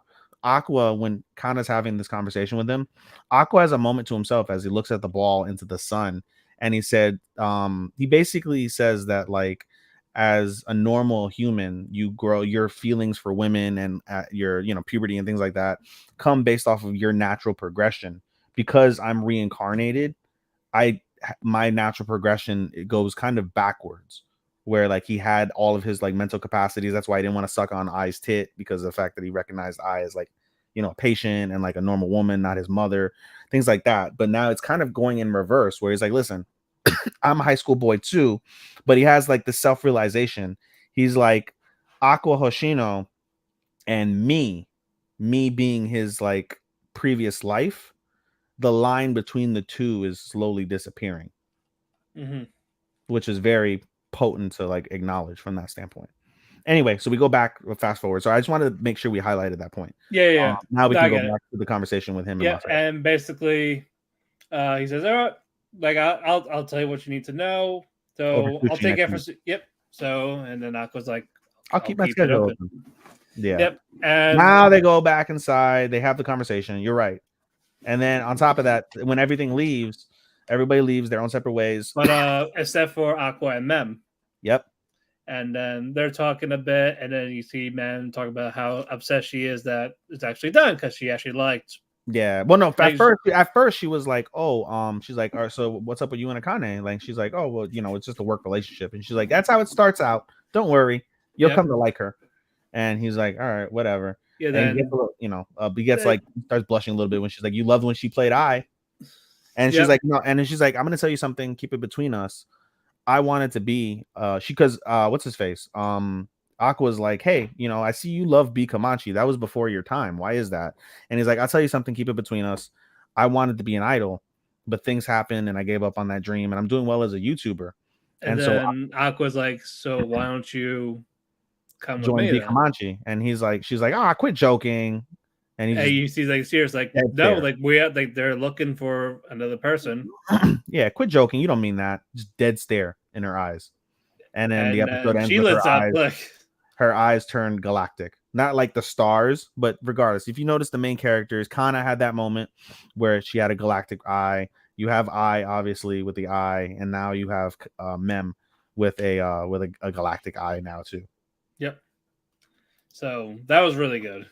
Hell yeah, that was a really great episode. All right, one more show.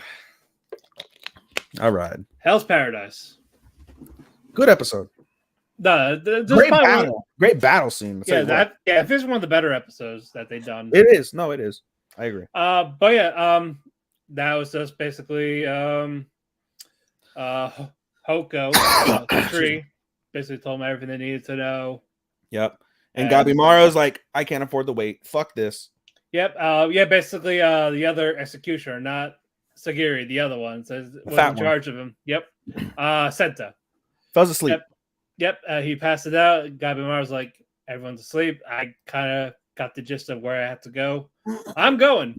Yep. So he starts running, and someone goes with him, unbeknownst to him.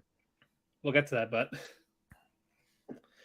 basically, no, he's been walking, and you see her trailing fairly early on, and then you see her. Yeah. So I'll bring it. I was gonna bring up when that thing happened. Excuse me. Okay, yeah. But as he's walking, he sees all these like trees, like in a praying stance, and he hears the chants. Yep. And he's like, "What the fuck?" And but he goes to them, and they're not attacking him. Yeah, they're still like they don't move or anything. And we get an explanation with that from Tree-kun later. We'll get that later. Yep. And basically, he's like, I should probably turn back, but he's like, nope, marching ahead. Yep. He I see the gate. sees the gates. And he like talk about how it's like made by a man, something like that. Yep. And who's behind him? One of the fucking gods. Jujin. Jujin, yeah. The one that killed Tenza. Yep. So Gabimaru turns out bam hits Yep. hits it. And it's like twisted the neck. Yep. And Juji is impressed with how Gabimaru is able to land these hits. Yep. Like to the point like breaking necks or stun them a bit. Yep. And then Gabimaru like talk about the elixir and brings up like, do you use people to make the elixirs? Yep. Doesn't get an answer. Nope. Just humans are annoying. You guys gotta die. You're not allowed here. Not supposed to be here. Right. So Gabi just takes a hit with the glowing fist that the little girl had. Yep. But this one hurts. Yep. Like coughing up blood. Yep. Like, but it's like it takes another hit of that. Like, holy shit! And then Gabi, he actually uses his fire in a kick. Yep. That hurts it a lot. Yep. And basically, a lot of it is just this one fight, and it's really good. Back and forth. Gabimaru basically is on the brink of death, and he survives death. Yep, and it got to the point where he uses fire on it, and this creature looks like burnt to a crisp. Yep, like, it turns into like a flower type of like. I'm saying like we thought it was dead because she was like beaten by a human. Like, is he the only one that did this much damage to it? Basically, and this is what it does his last resort. It proved that they're not exactly immortal. Yeah, there's like they're monsters basically. Yeah. And then as a last resort, that thing turned into a plant monster. Yep. Got its vines wrapped around Gabimaru. Gabimaru's literally on the brink of death. Literally. And he remembers something his sensei said. And he's like, if you're on the brink of death, he's like, make sure you do as much damage as possible before you die. Take it down with you, basically. Take it down with you, yeah. And he's like in the fight, like engulfed in flames. Yep. And what's going on? And he's still about to fall down a cliff. And who saves him? May, the little girl. The little girl basically puts up a shield, saves him as they fall down. And they bounce down. And even the plant god is like, May, what are you doing? Yep. So there's a bigger, higher purpose for May as well. So we'll get to them later. Yeah. So they're down in the cliff to be determined, basically. Yep. And Sagiri and the whole crew. Hey, where's Gabimaru? And then Sensei's like, sorry. I fell asleep. He ran off. I didn't know. Yep.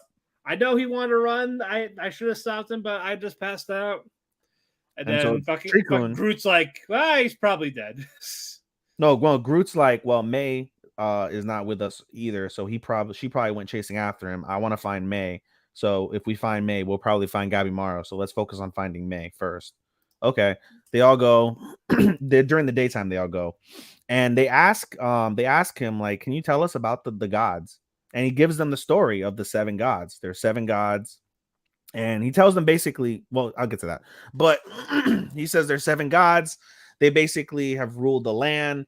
They are like the rulers, basically also of the elixir, and so that's how they've been able to restore. So as they're having this conversation, they reach the point that Gabimaru reached the night before, where you see the trees, and they're like, oh, what's with the trees? And they're like, at one point we were all human. We all thrived together for about 1,000 years. But as a human living on this island, the older you get, you start to turn into a tree. And he's like, my daughter was the first one to turn into a tree. That's her right there.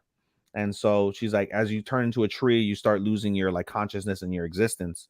And the idea is right before you completely use your consciousness and existence, you come here in front of the gate and you bow your head in prayer. And that's where you'll be permanently in prayer, with the idea that your prayers are being heard by the gods and your spirit will be able to live on in basically in heaven, in their version of heaven. Yep. Which is very unique. So he's like, I'm slowly losing my consciousness too, but I'm not quite there yet. And so they go through the fields, and It's to be determined. And meanwhile, while this is happening, we see a meeting of the gods. Yep. And all do you remember his name, the main one? I don't fucking remember his name. But yeah, but they're all called the Tensen. That's their names. Yep. And they're having a meeting. They're all like laughing at each other. They're like, "Oh, which body do you prefer, male or female?" And they're like, "Well, I like female. I like male." And then one of them was like, "Well, I fucked you as a female the day before, and you loved it." That was funny. But yeah, we have this purple haired one. He's the main one, and he sees you like weak and all this. He's like, "I can't believe you let a human make you use your hidden power." And just attacked it. And just shot it was one of the other guys that attacked him first, and then he told the other guy like, "No one can attack him but me, because I'm the leader." And then does like, "Did you kill him?" And he's like, "Yeah." But he says that like kind of like reluctant, like hesitantly, like because he didn't die. Yeah. And meanwhile, while this is happening, well, no, we'll get to that again. No, we'll get to that bit, but talk about like how like these humans are a lot more dangerous than the previous times. Yep. And like they could be alive, and someone is. Yep, the fucking Chobei, yeah. Yep. He managed to climb out. I think his brother died. Yeah, the brother's dead. He's alive. Yeah. And then we see Shion and the other girl wandering around as well. Yep. Everyone's going on, and then we get to Gabimaru. But you forget they have the elixir. They're like they're all drinking it. They drink the elixir. The Jujin turns back into like his normal form. He's recovered basically with the elixir. Yep. So like as Gabimaru said, like they're like invincible to a normal person. Like they're immortal, but they really are just like versions of monsters that are like higher being in essence. Yeah, and they can be killed. And they can be killed if you have the power to do that, basically. Yeah. So and Gabimaru seems like he does. Yep. And now like we see Gabimaru. Yeah, that was it. That was it. That was how. No, well, there's a little bit more to that. So you see Gabimaru there, and he's like, "Fuck!" Like he's all fucked up. He sees Mei there, and he realizes Mei saved him. So they're at the bed of a river, basically. And as they are there, they come across the tall dude and the other Sainome. Yeah, I forgot their names, but Executioner Criminal's like, "Hey, guy." Like, yeah, you look like shit, guy. You want to die? Basically. Yeah, basically. And that's how the episode ends. Really good. So we got another fight coming up. Yes. This is definitely one of the better episodes. Yes. Agreed. So I enjoy that a lot. A fucking greed. Alrighty. You ready for the main event? Yes, I am. Yeah, I don't think they did either. Unless they did because what's it called? Groot had mentioned all their names. Okay, but we still didn't know which one was what. No, well, he named them and he showed the faces and like you kind of get the gist of it, but it was very quick. You'd have to have like paused it and wrote it down or something like that. But they're named very briefly, so the names are in existence in this universe. We just Matt and I don't recall. Yeah, because we watched it the day of. So yeah, all right. But now the main event time. This is a movie. Well, two movies. It's a dual concept movie. Yeah, parallel worlds type of thing. Yes. One is To Ever You I've Loved Before, and the other one is To Me, the One Who Loved You. Basically, as we said, this is about parallel worlds. And the ending is different depending on how you watch them. It's one of those you watch one, watch the other, and vice versa. And I really want to thank and shout out Chris. Chris is the one who told me back when you were having your issues with Rain, is what he said. Yeah, that's the main character. Yeah, okay. So Chris is the one while you were having your issues with fucking Elon Musk's internet. Yep. We had a brief conversation over the text, and he's like, "When are you guys going to talk about the movie?" And I was like, "Well, Matt and I need to watch the movie." And he's like, "I need to let you know." Like around like an hour and 14 minutes or so, there's a spoiler in each movie, give or take, and you'll want to skip that because it ruins the other movie. So with that in mind, the original concept was you were going to watch Blue to Pink. We'll call them right now, instead of like the long titles, we're going to call one Blue, one Pink. The one who loved you is Pink, Yeah. and to every U is blue. So blue Yes. and pink. So we're gonna call them blue and pink. So based off of Chris's suggestion, which is how he did it, and the way that I was gonna do it, basically you want to watch pink to blue. Matt was gonna watch blue to pink. I watched the movies the day before he did, and I watched it with Chris's suggestion in mind. And after doing it that way, I 1000% will advise you, if you want to watch these movies, and we both recommend that you do. Um, you want to watch pink first and then blue. The reason being is, again, yes, both of them have those spoilers toward the, like, with about a half hour roughly to go in the movie, but pink will spoil you less on the second movie than blue will. And Yeah. not to mention, in terms of the logical sequencing, you get a lot more of the story by watching pink first versus blue. How I did it is I watched most of pink. I got to the spoiler. I paused, and I had seen pieces of it already. And I realized, I was like, oh, this is getting to the spoiler. So I paused pink during the spoiler. I started blue. I saw the scene that I was watching in the spoiler of pink within the first 10 minutes of blue. Mm-hmm. So I watched the remainder of blue, got to the spoiler in blue, paused it, went back to pink, finished the entire pink movie, then went back to blue, finished the entire blue movie. And that's how you get, in my opinion, and I think Matt, you agree with me, that's how you get, in our humble opinion, the true gist and like purpose of the movie. If you watch it in reverse order, I think Matt is the one who said this, and I agree with him. Like, a lot of things that you'll see in blue before you see in pink won't make sense. And I think the impact of the story, I don't think will hit the same if you watch blue first You'll versus pink. see, like you'll see Kiyomi old in the beginning of blue. How am I a monster, Starman? Please. How am I a monster, good sir? Inform me.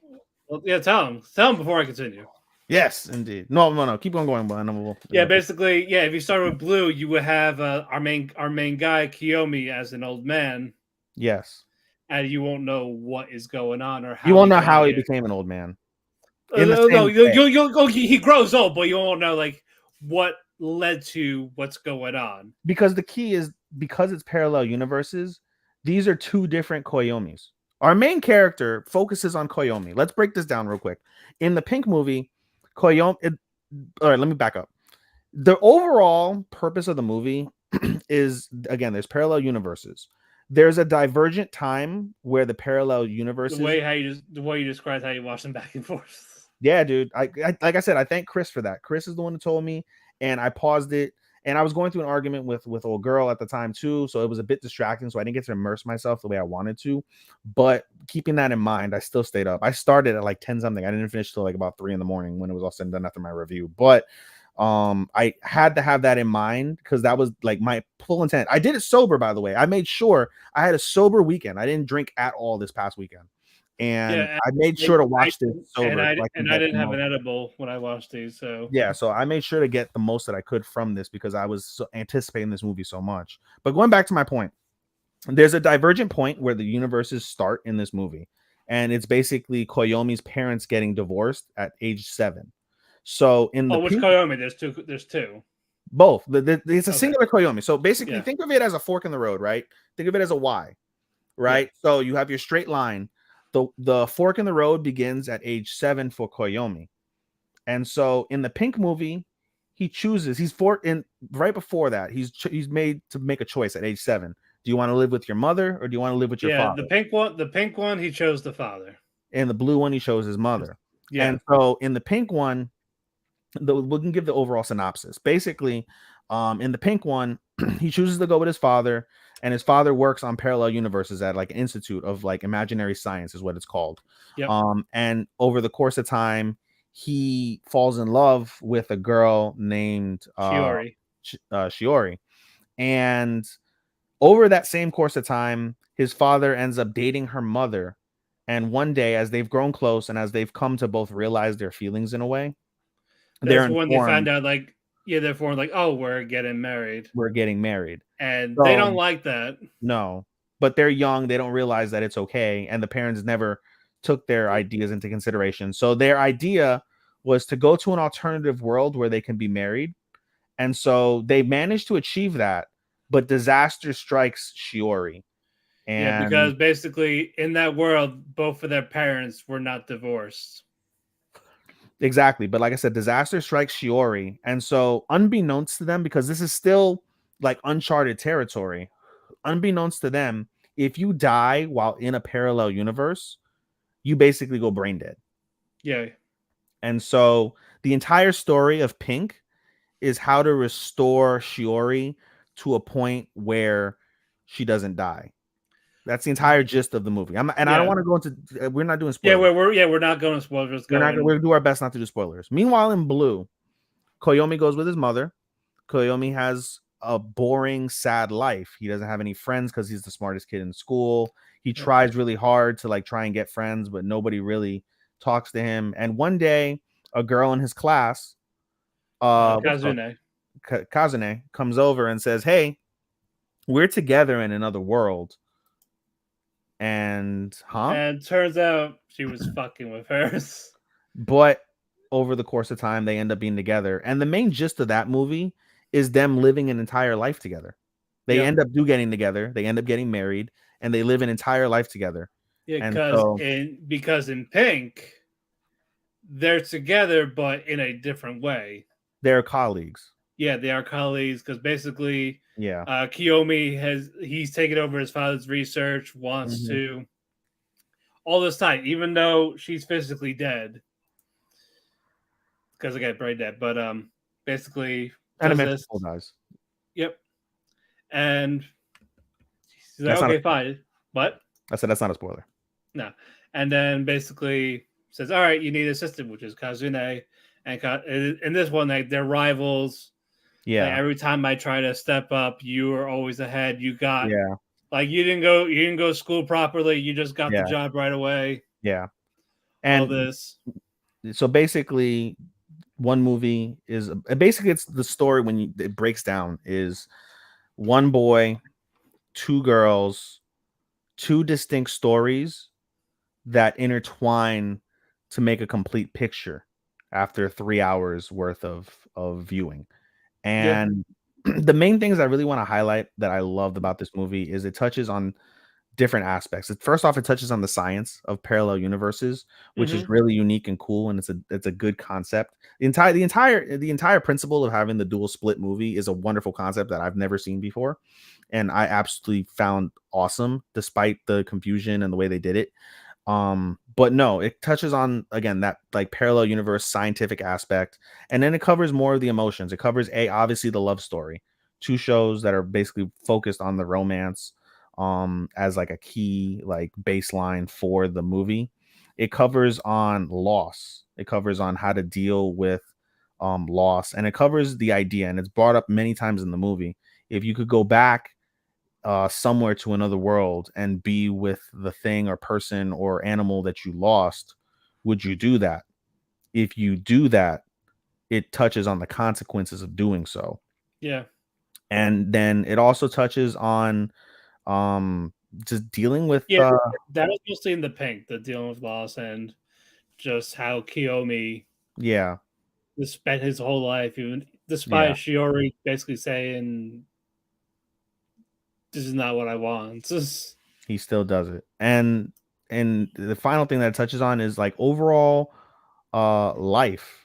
And that's what Blue touches on, because you see the Yeah. progression of a complete marriage from start to finish, from beginning to death. Yeah, and those And had trials and tribulations with. yeah, the ups and downs, the trials and tribulations, the beauty of seeing growth, growing from from children in school to lovers to married to being grandparent to being parents to being grandparents, and ultimately finishing off in the way that they finished off. So it covers on many facets of life that go beyond just the overall principle of the baseline. And I find that in its own way, the way that they managed to intertwine it, when you watch it the way that Matt and I suggest it, you really see the overall picture of how two divergent worlds come together to make a singular endpoint where You have like, all right, let me back up because I'm probably going to confuse people.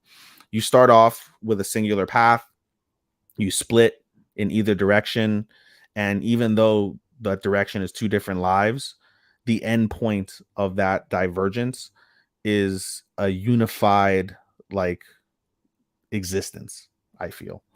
Right. And I find that to be very telling and very um very what's it called, enlightening from that perspective. And it, again, it's an emotional movie. I can tell you right now, within Pink, I cried within the first 10 minutes of Pink.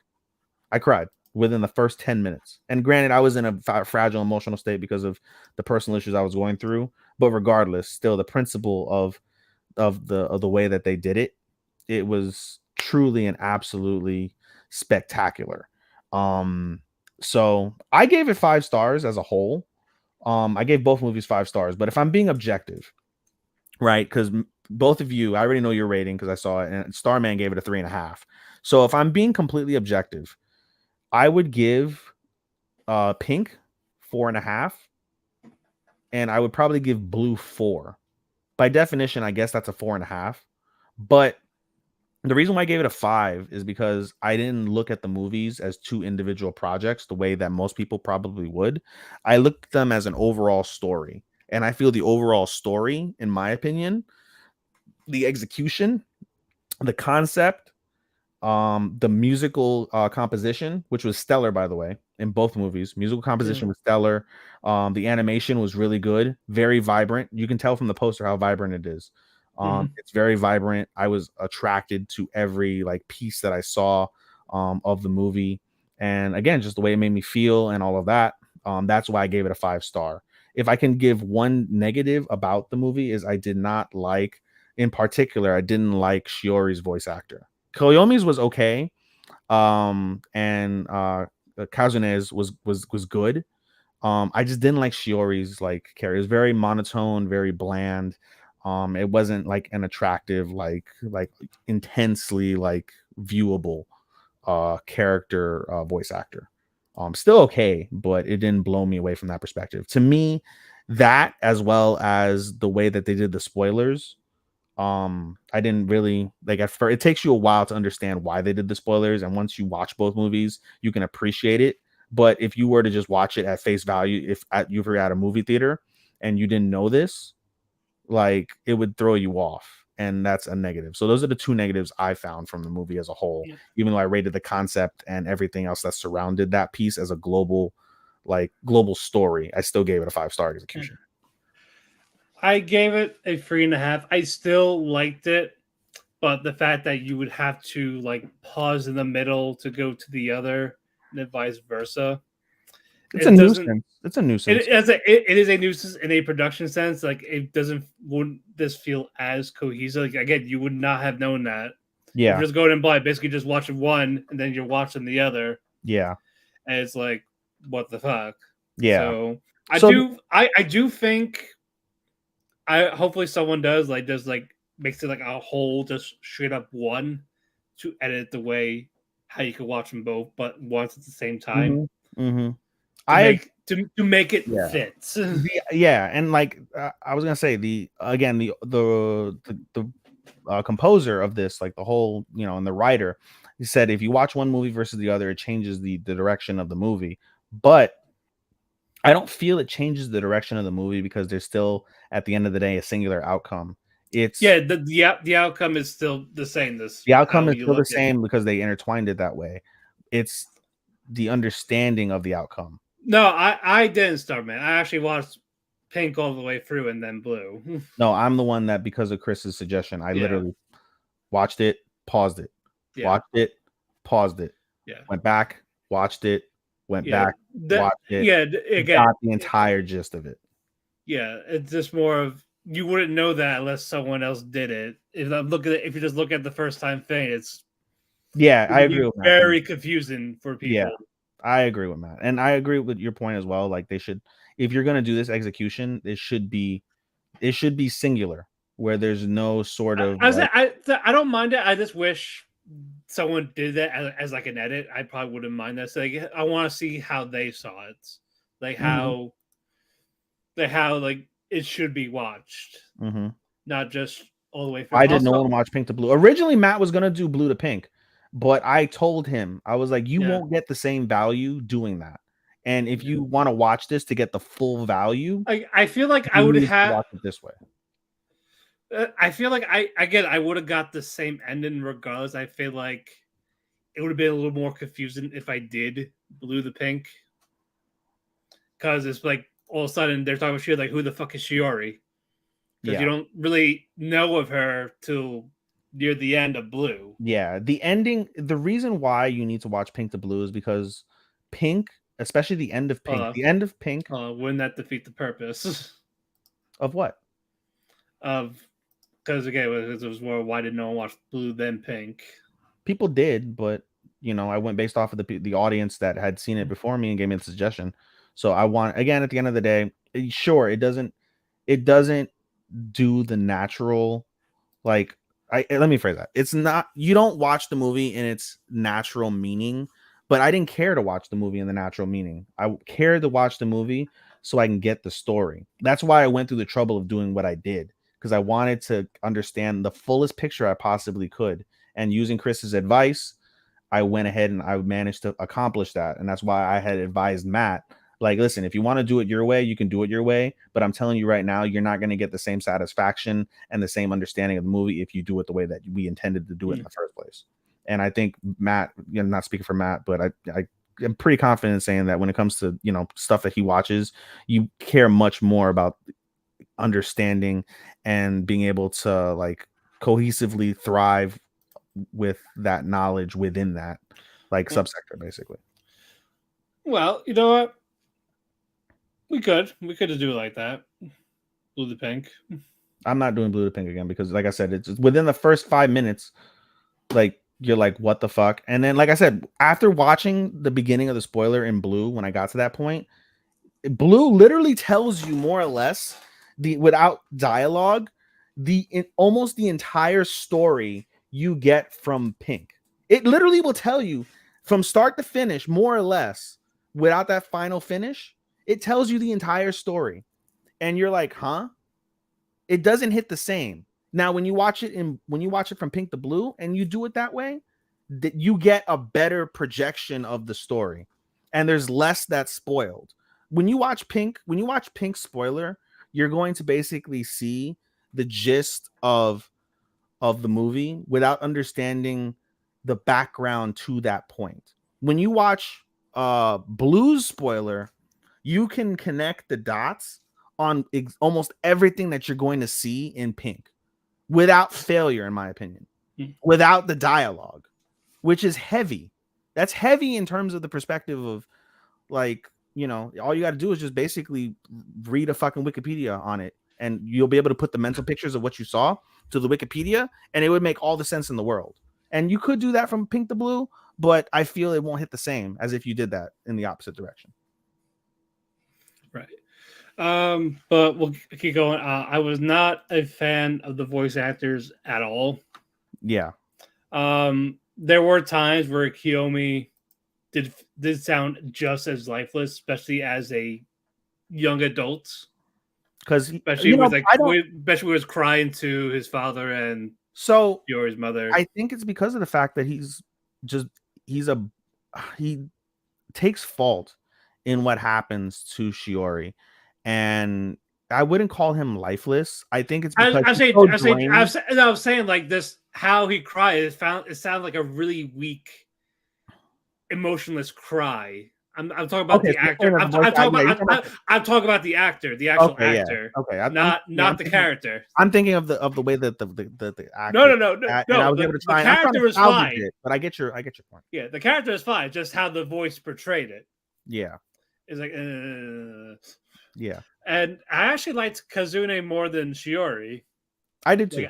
Like it made it seem like it was the focus was Shiori, but I cared more about Kazune.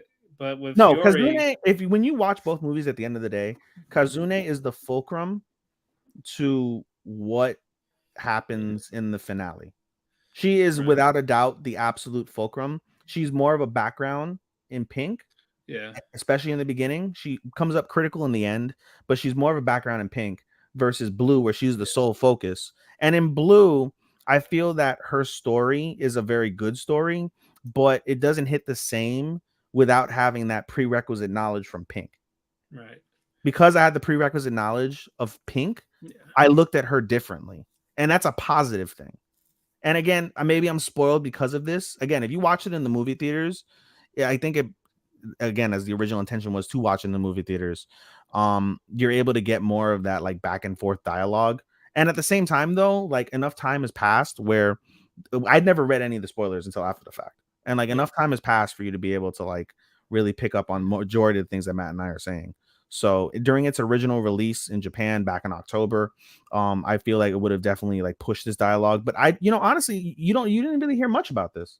I didn't hear much about this movie outside of the concept, and that was And we really it. saw, and we just saw some posters. We saw the posters. I mean, And, the and I dialogue's thought, out there. and I thought we were gonna get it in theaters, but turns out that was not the No, they case. just released it on Crunchyroll, which is fine with me because I got an 86-inch But television with Dolby Atmos. So yeah, and yeah, also guys, if for those that do listen, you can watch them both on Crunchyroll. You can watch it in any order you want. It's just how you want, whatever your perspective on it is, because everyone is different on either one. mhm, But it seemed like the more cohesive would be Pink to Blue. 1000%. But if you want to watch Blue to Pink, that's fine too. Mhm, mhm. Also, another thing with I think with Shiori, I felt unsatisfied at the end. Like the more it went on, it felt like she was just more of an afterthought. Because again, I feel like she got overshadowed by Kazune. Mhm, mhm, Even when Kiyomi was growing old with Kazune in Pink, like with of all this research, mhm, and then come out like, oh yeah, if I could save her, basically we would have met. mhm. And that was still it. And you didn't see her again. And you just had the after credit of what leads to Blue. Basically, Yeah. So again, I just with her, it just felt empty with Shiori. that's But fair. I wish there was like a better conclusion to that, or something that did end up Yeah, with as truth like I in said, there. I agree with your point. As two movies, as two standalone movies, I'd give them like 4.25 and 4, respectively.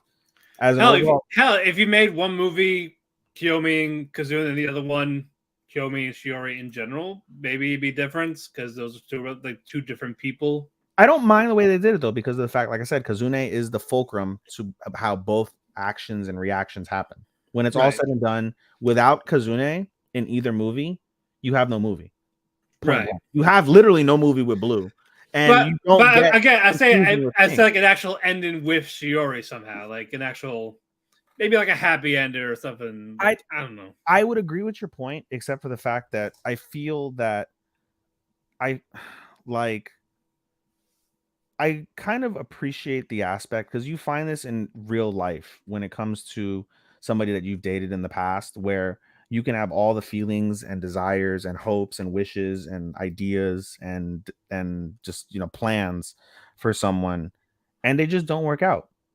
Mhm. And there's times in that life when you find another prospective partner where something may remind you of them.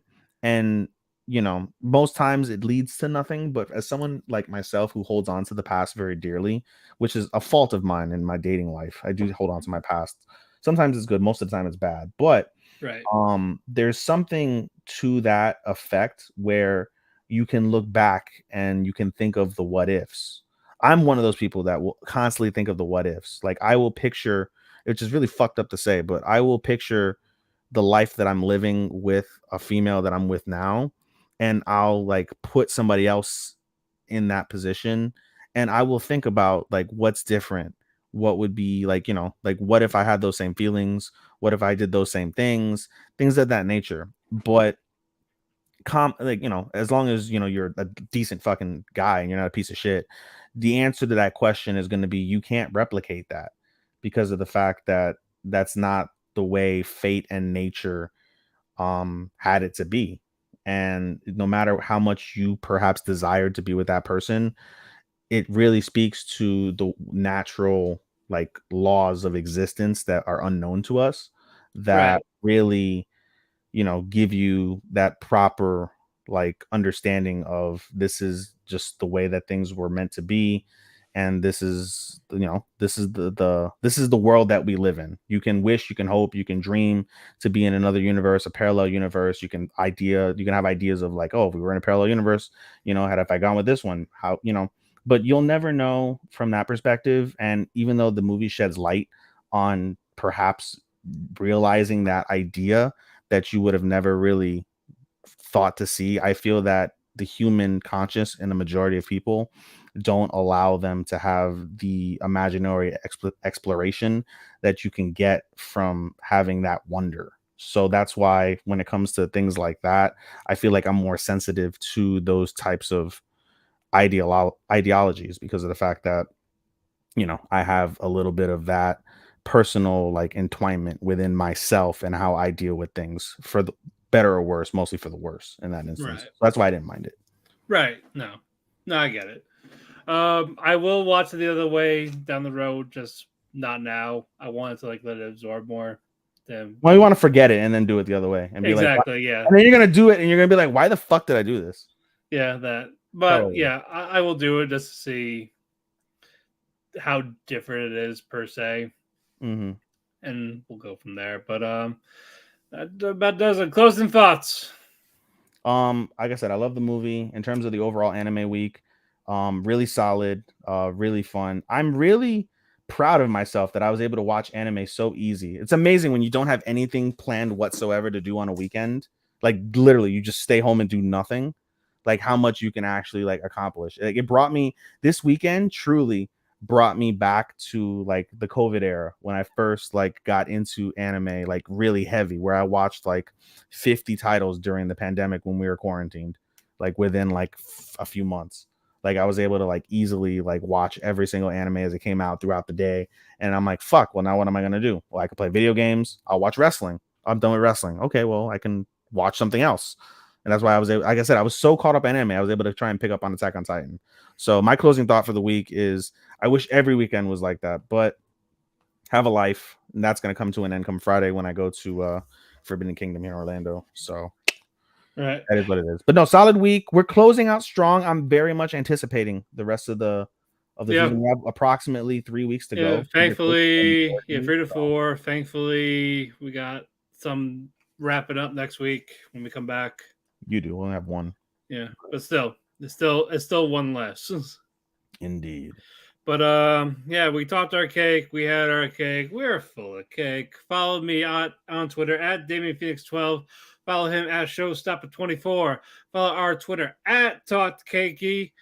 We also have a link tree in the description of our Talk the Kēki Twitter, where it lists your favorite local podcast. We are on Apple Music. We're on Spotify, iHeartRadio, Amazon. You name it, we're there. You can type us in the Google search bar. Just type in Talk the Kēki. We're on all over the first page.